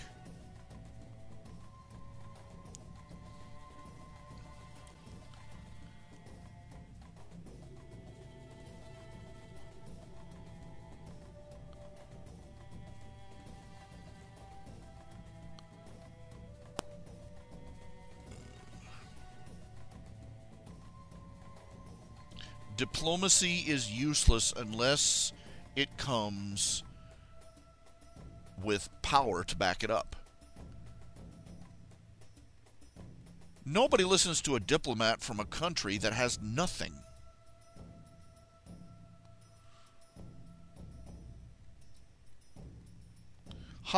Friendly nations aren't a problem. It's been noted that genuine democracies, genuine free representative governments, do not tend to go to war with one another. You take, nobody's going to, America and Canada are never going to go to war. Not the way we are, and probably not for, for 1,000 years from now.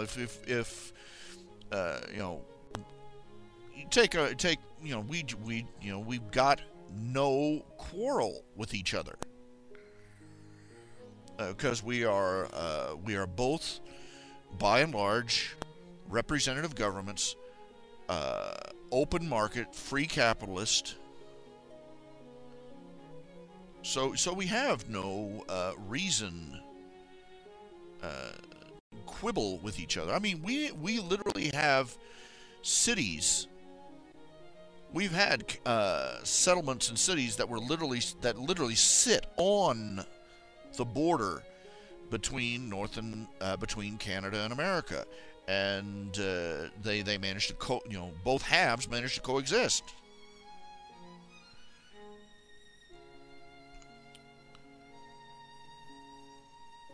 Diplomacy is how you present a peace. Diplomacy is how you offer a peaceful solution, but it's useless to offer a peaceful solution to a belligerent who is stronger than you. They already know they can get what they want without bothering with you.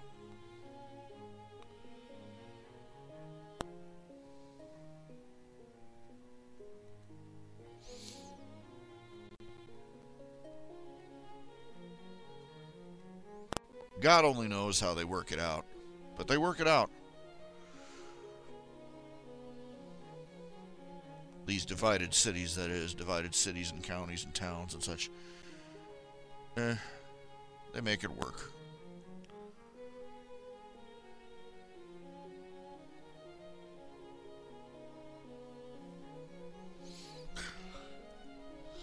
Oh, beg your pardon.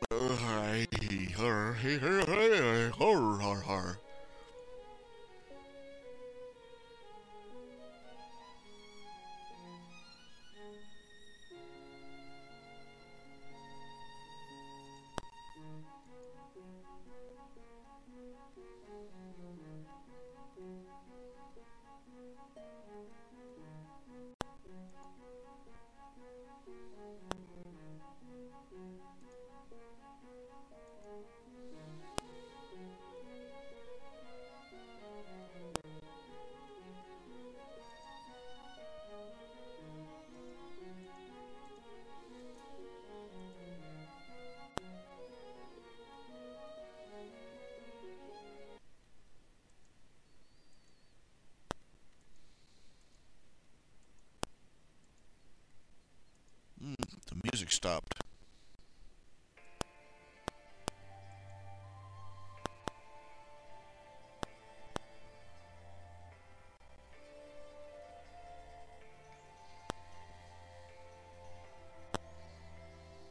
Oh, there we go. Anyway.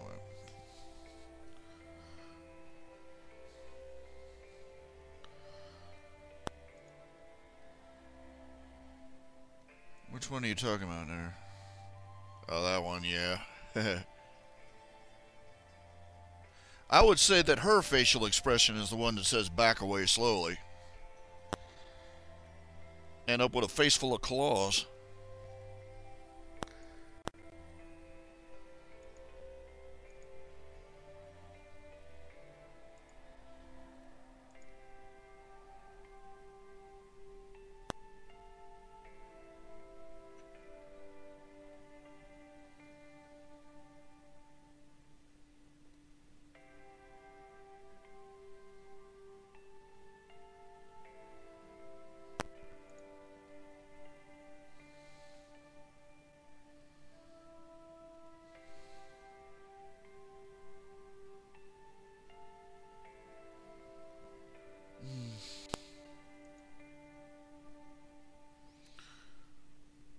Did I just... I can't remember if I just sent this off or not. Commissions Kruger, too.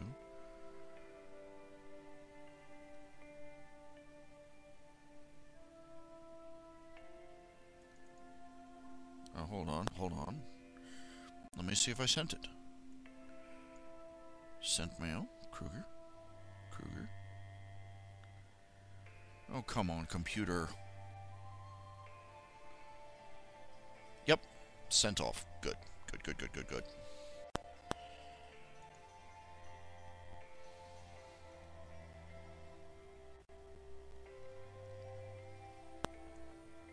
I feel better for having gotten that finished.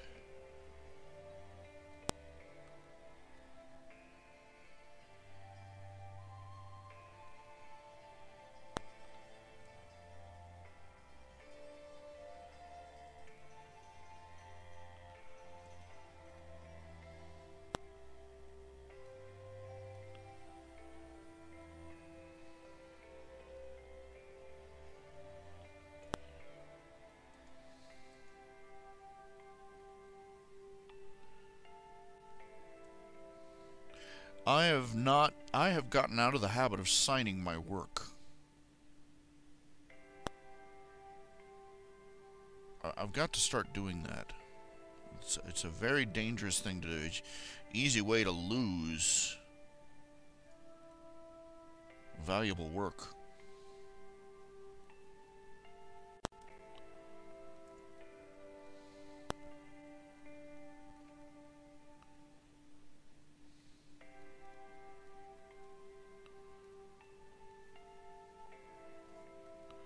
Almeida Ford, what are you talking about? If a Jedi does it, it's a Jedi mind trick, but if a changeling does it, it's evil.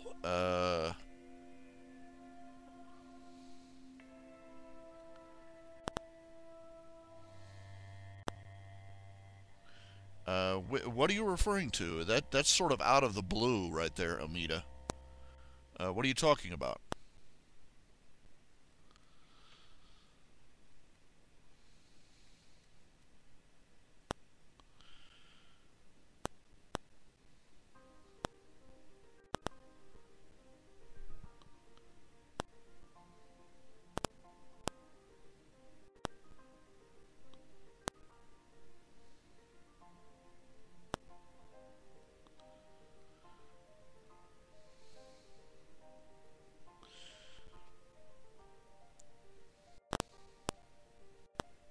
Oh. Okay.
So they say that green tea increases your metabolism.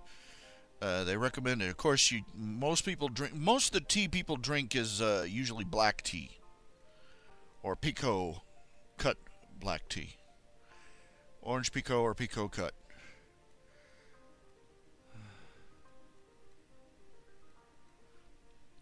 But green tea, it's. It always. I've drank green tea and it tastes, well, grassy, almost.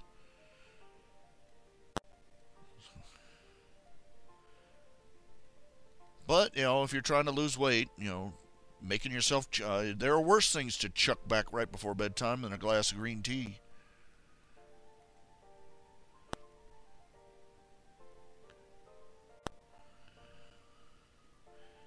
Yeah, I've read a couple of Celestia hates tea fan fictions. Yeah, there was one where she finally tells Twilight that she hates tea, and Twilight is convinced that she's been replaced by a changeling.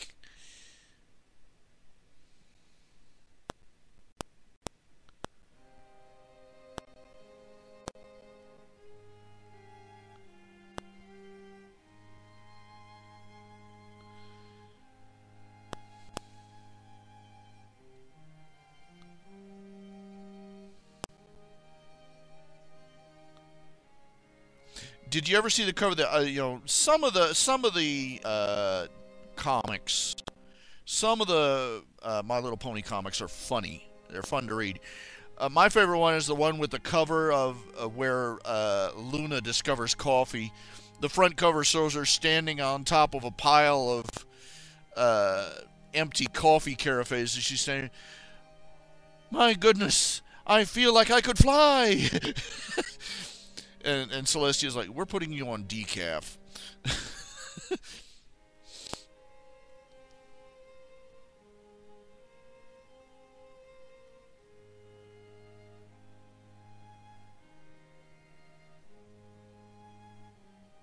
Yeah.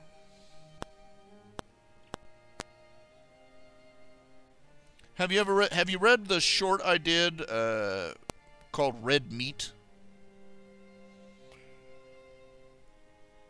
It was a follow-up to another guy's story. A guy did a little one-chapter short where there's a human in Equestria, and he's starting to suffer malnutrition because he's got no meat in his diet.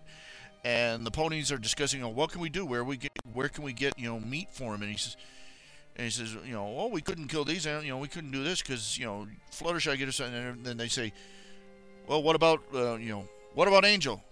Okay, Angel's a prick, but. But I followed it up, and it basically they turn around, and here comes Fluttershy. She's covered in gore, and she's dragging a dead moose behind her.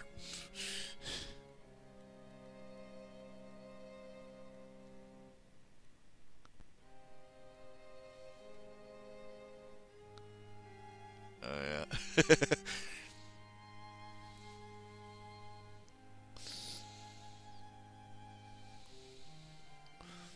And she and she goes into gravity. She basically points out, she's got lots of little animal friends that are obligate carnivores.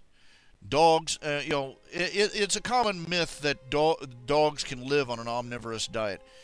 They can survive on it, but it makes them very sick. They need meat. And it's just that cats are, dogs are generally obligate carnivores. Cats even more so. And you get these you get these idiots who try to feed their dog on vegan food, and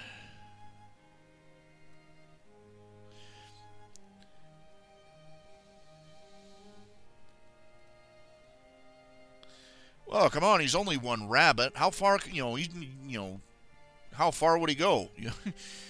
Maybe one sandwich?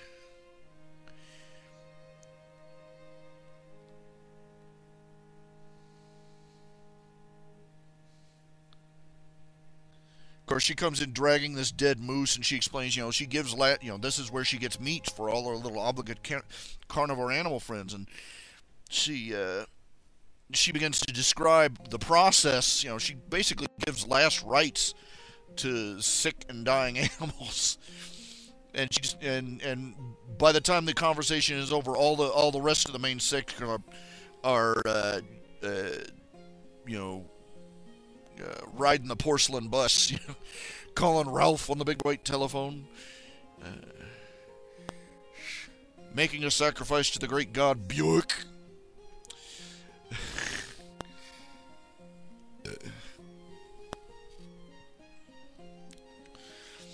But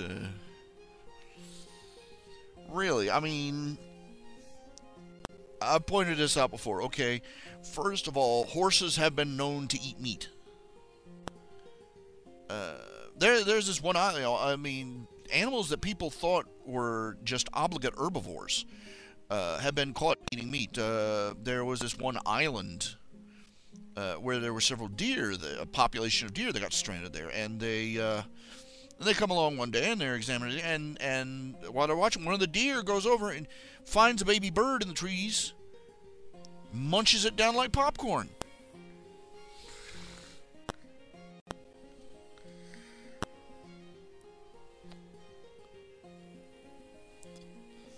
It's nature, scary stuff, man. Or mess you up. And look, the main six. Let's see. As I recall, tortoises are omnivores. They eat, bugs, grubs, worms, and stuff. Alligators are carnivores. I figure she feeds Gummy cat food. Teeth or no teeth, it's got to have meat to live. You got one owns an alligator, one owns an owl, one owns a dog, one owns a cat, one owns an owl.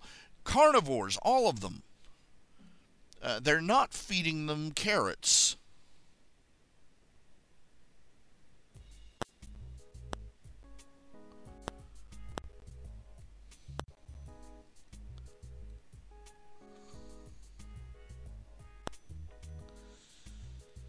And yet I see so many stories, I've talked about this before, you see so many fan fictions where the ponies find out that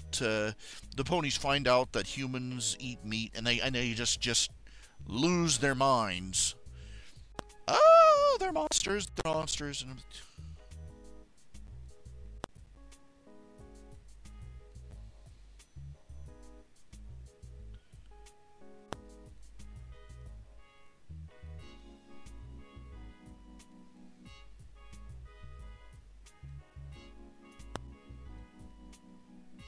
but can you dig what I'm saying here?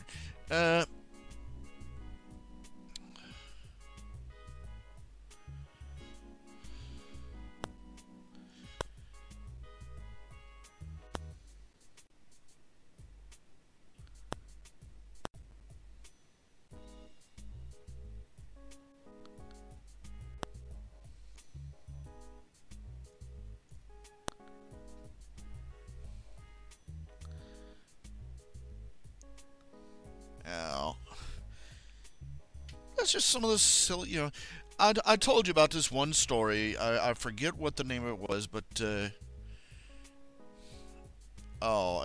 was just just a wall banger, as in a story that should not merely be read.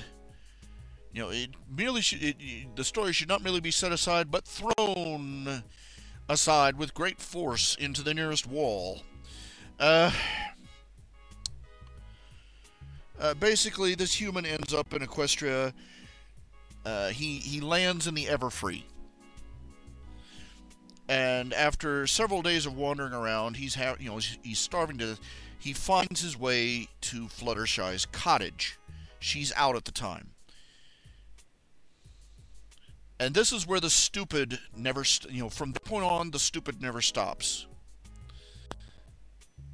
because what he does, he goes inside.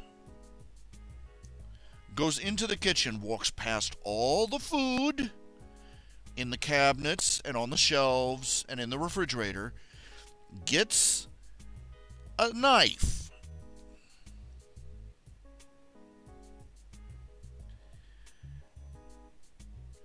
takes it back outside, kills chickens, brings the body back inside, plucks and cleans it, and proceeds to cook it in the fireplace.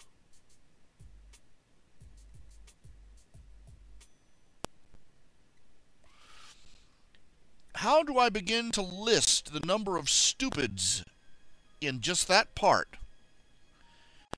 Okay, look, nobody would do that. I mean, nobody outside of somebody who is seriously brain damaged would do that.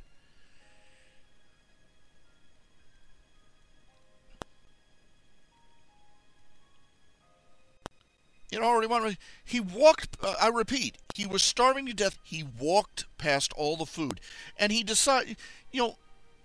Nobody would do that. They come on somebody's farm, kills one of the livestock. Nobody does that. But the author thought it was a perfectly reasonable scenario.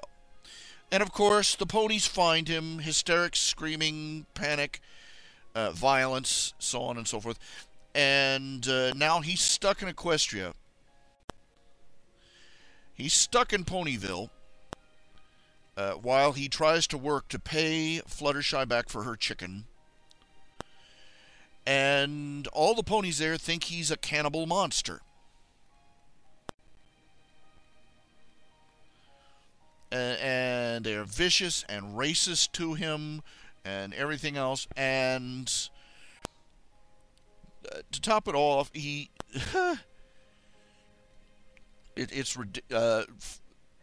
Twilight, despite the fact that he is an intelligent, speaking being, who a tool-using, speaking, clothes-wearing, intelligent being, who is obviously not suited for survival in the wild, she wants to evict him back to the Everfree. Because she is convinced that he's just a wild animal.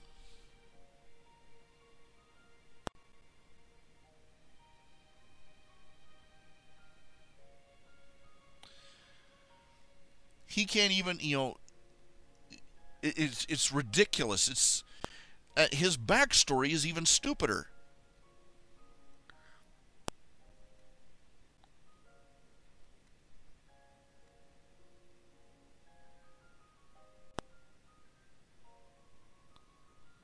Because he supposedly killed his brother in a fight over who would inherit the pulpit at a Baptist church.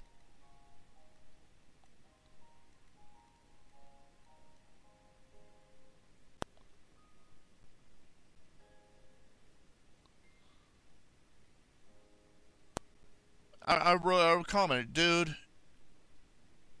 if you've never even darkened the door of a church, go talk to somebody who has, at least, before you start writing that stuff.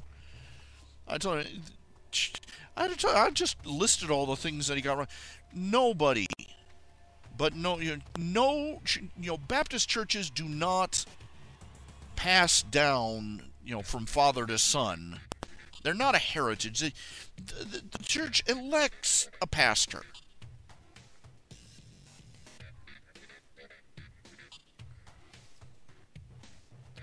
And this is not some legacy that two people are going to come into a knife fight over.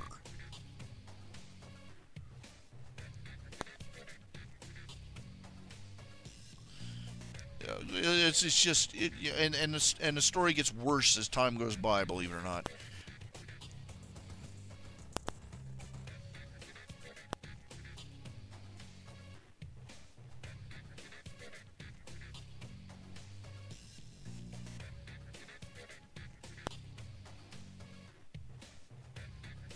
Yes, but no church. I'd say, no church, not even the Catholic Church, has a father-to-son heritage for the pulpit.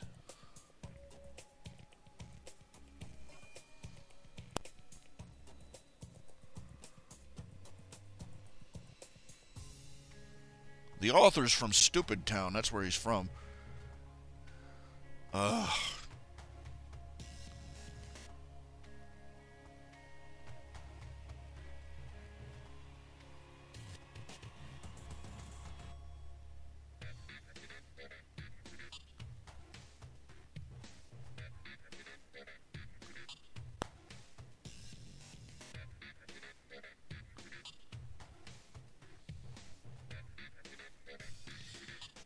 I'm sorry, it just flew all over me. It just... Ugh.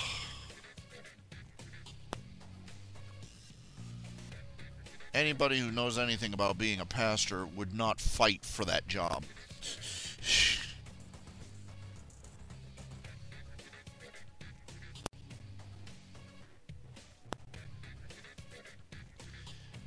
It's just awful. But you read some of these stories and you're going, where the heck did they come up with this?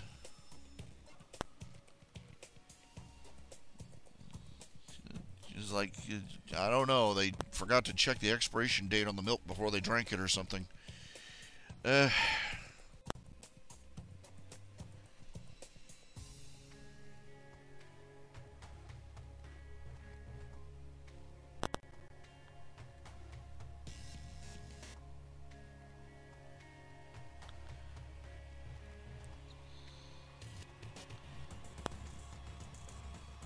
No, I mean this guy wasn't trying to write a take that. It would have been entirely different if it was a take that story to Baptist Church. He just no clue. He just obviously had no clue how a real church is run.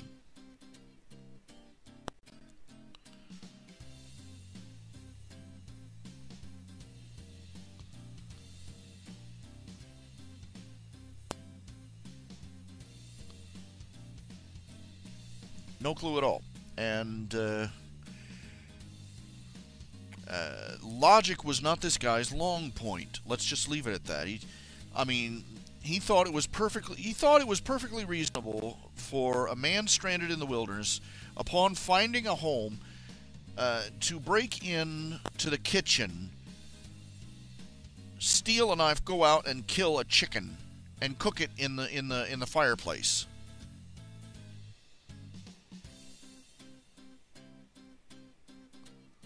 Poor research, no research.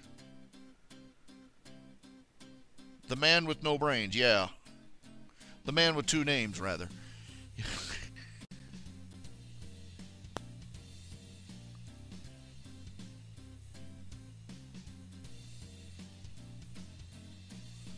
And he ends up becoming friends with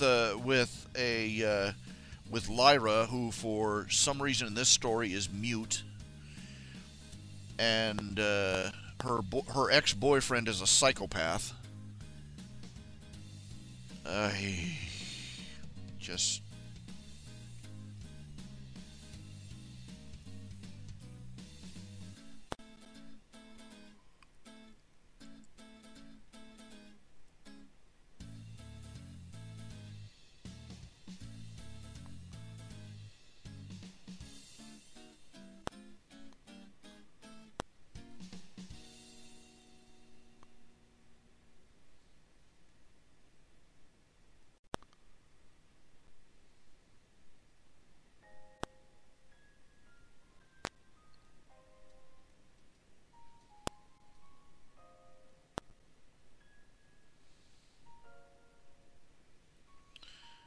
I haven't seen any really bad eye rollers in the stories lately.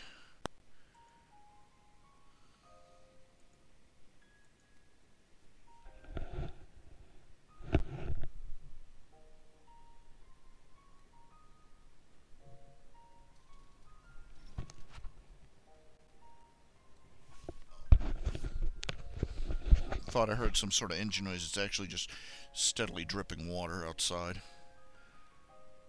Really gotta... Let's see. Free book of the day, social one new. Blah, blah, blah, blah. Nothing new in the mail. Okay. Excuse me.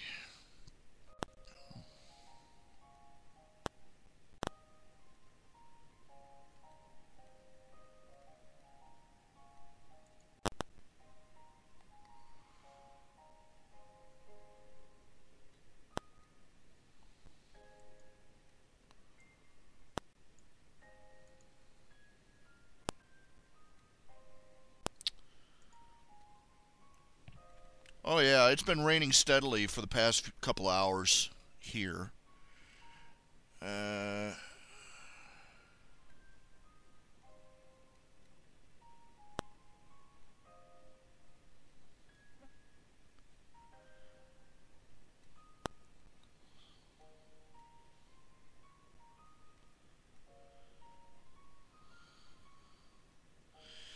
I've been browsing fanfiction.net. It seems like fewer of the fanfiction.net stories get finished. I've got like a list as long as my arm of stories I'm watching and still waiting for an update. A lot of them are Harry Potter fanfics. I'm rather impressed with some of them. It's very interesting is that I've got at least 3 different Harry Potter Marvel Comics crossover stories I'm following. And it's surprising how well the world of Harry Potter just slots right in there, with Marvel Comics. That's the marvelous thing. I've said this before, but it's the marvelous thing about the superhero genre. It's been called Fantasy Kitchen Sink. Sci-fi fantasy kitchen sink. It literally, any genre you can imagine, every genre you can imagine, can be slotted in to fit into like the DC universe or the Marvel universe or any other superhero setting, and it will work perfectly.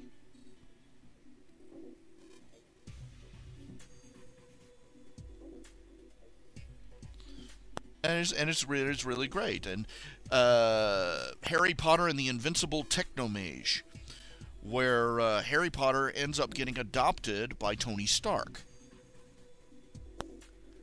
That's a hoot to read. And there's one where it's crossed over with the DC Comics. And then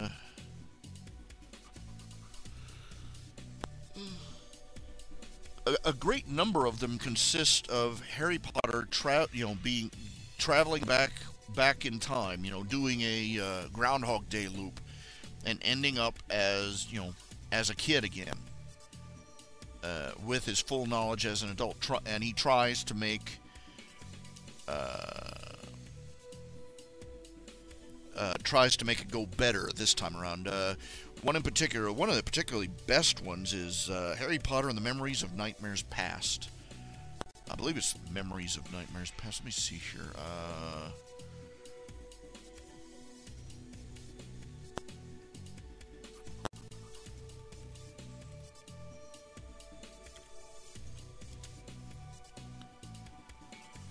Let's see.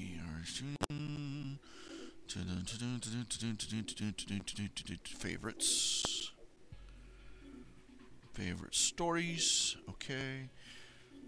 Let's see. Harry Potter and the Nightmares of Futures Past.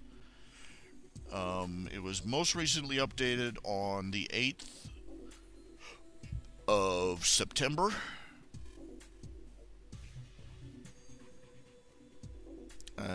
Like many of the authors, life is intervening, and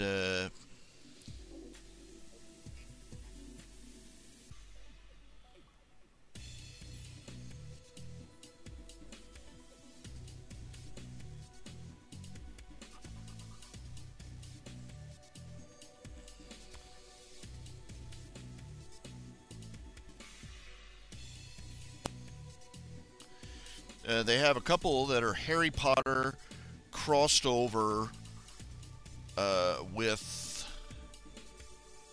There's Harry Potter crossed over with Lord of the Rings. Harry Potter crossed over with Marvel Comics. Harry Potter travels backwards in time. Harry Potter crossed over with Naruto. It's interesting. It's just some are quite good. Other stories, a crossover between Big Hero 6 and The Incredibles. That one hasn't updated since August this year. I'm still waiting. But yeah.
let's see here.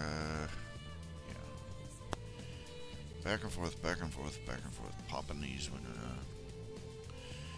key.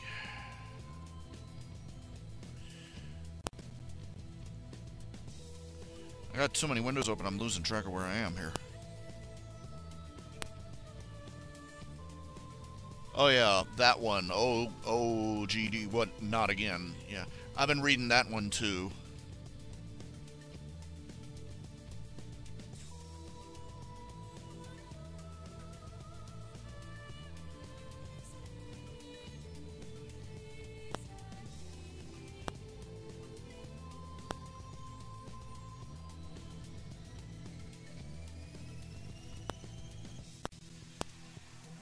Zecora milkshake? What? Oh, that little animated clip. Yeah. Why isn't the Nip Naruto cosplay on my site? Because I never posted it there. Very simple answer. I've got files and images and old drawings and stuff just floating all over the place. There's probably stuff I'm probably going to be. You could probably root around for years and just find little things that I'd forgotten about decades ago, literally.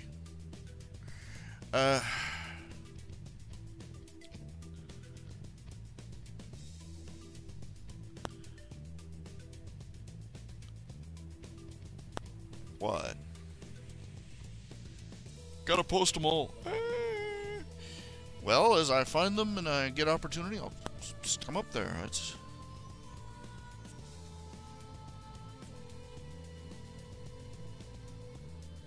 I did. Several times. It's just, I've got a lot of redundant files, too. That's the problem. That's what makes it harder to find.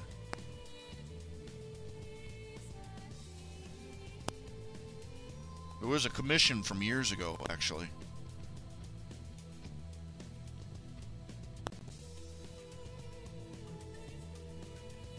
I've got the Fun Day Paw Pet stuff floating around. I believe I posted it.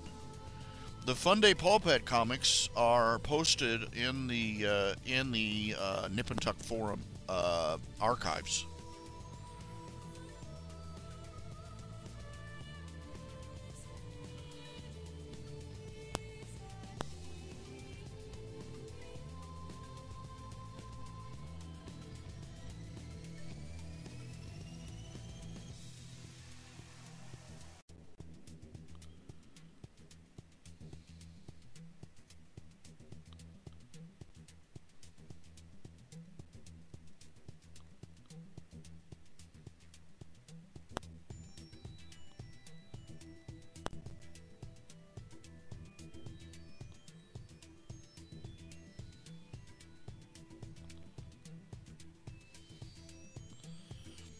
It was a weird year.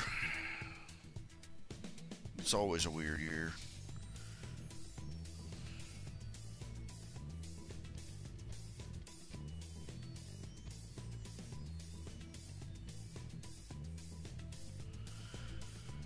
Well, we got one more year of Obama to go. I hope we survive it.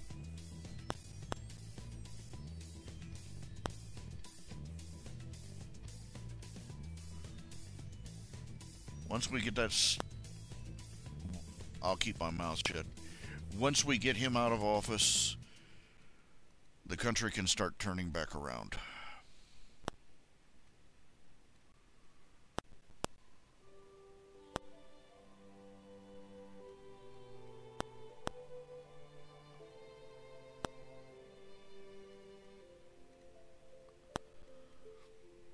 $25 million a year.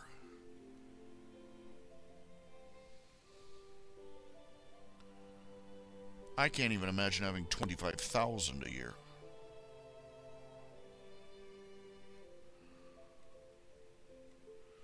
I can't imagine having that kind of money. I can't imagine it. And you wonder what, after a certain point, what the hell do they spend it on?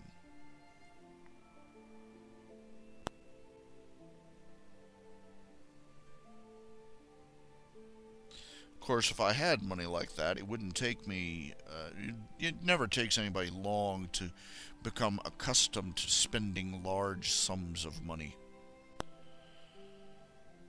You acclimate quickly to any change in circumstance.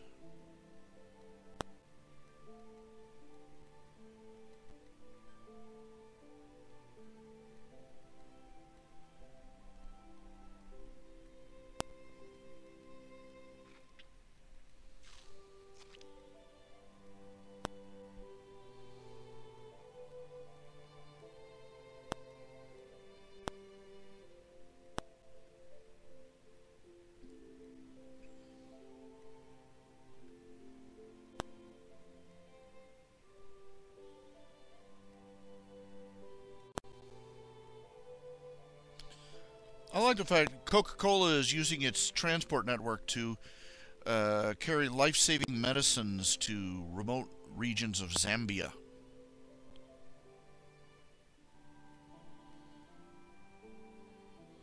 That's very decent of them, if you ask me.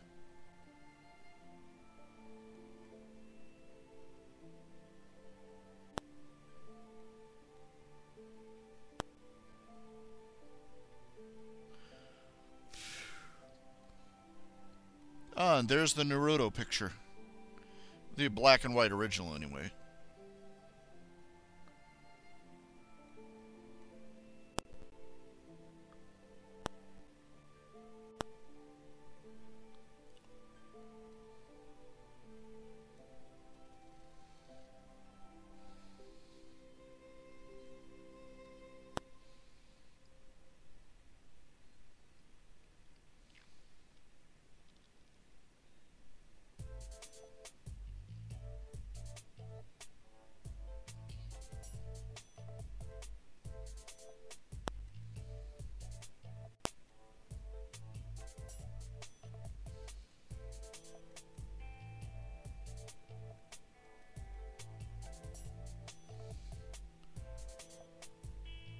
Temp Ferret. I'm making my own XP of Temp Ferret. I don't know.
Okay, it is 11:56. I'm going to go ahead and call it a night.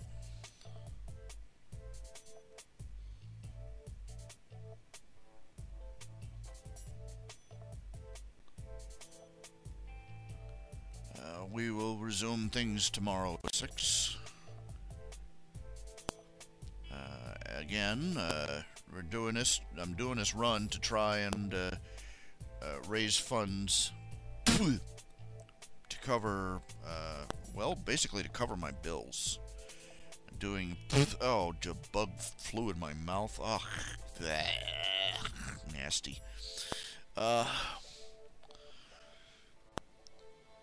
Just pass on the word. Let folks know that I'm doing these. I'm doing a commission run. With any luck, patch all the holes in the bills. Y'all take care of yourselves and say a prayer for me when you get a chance. God knows I need them. Thank you. Good night.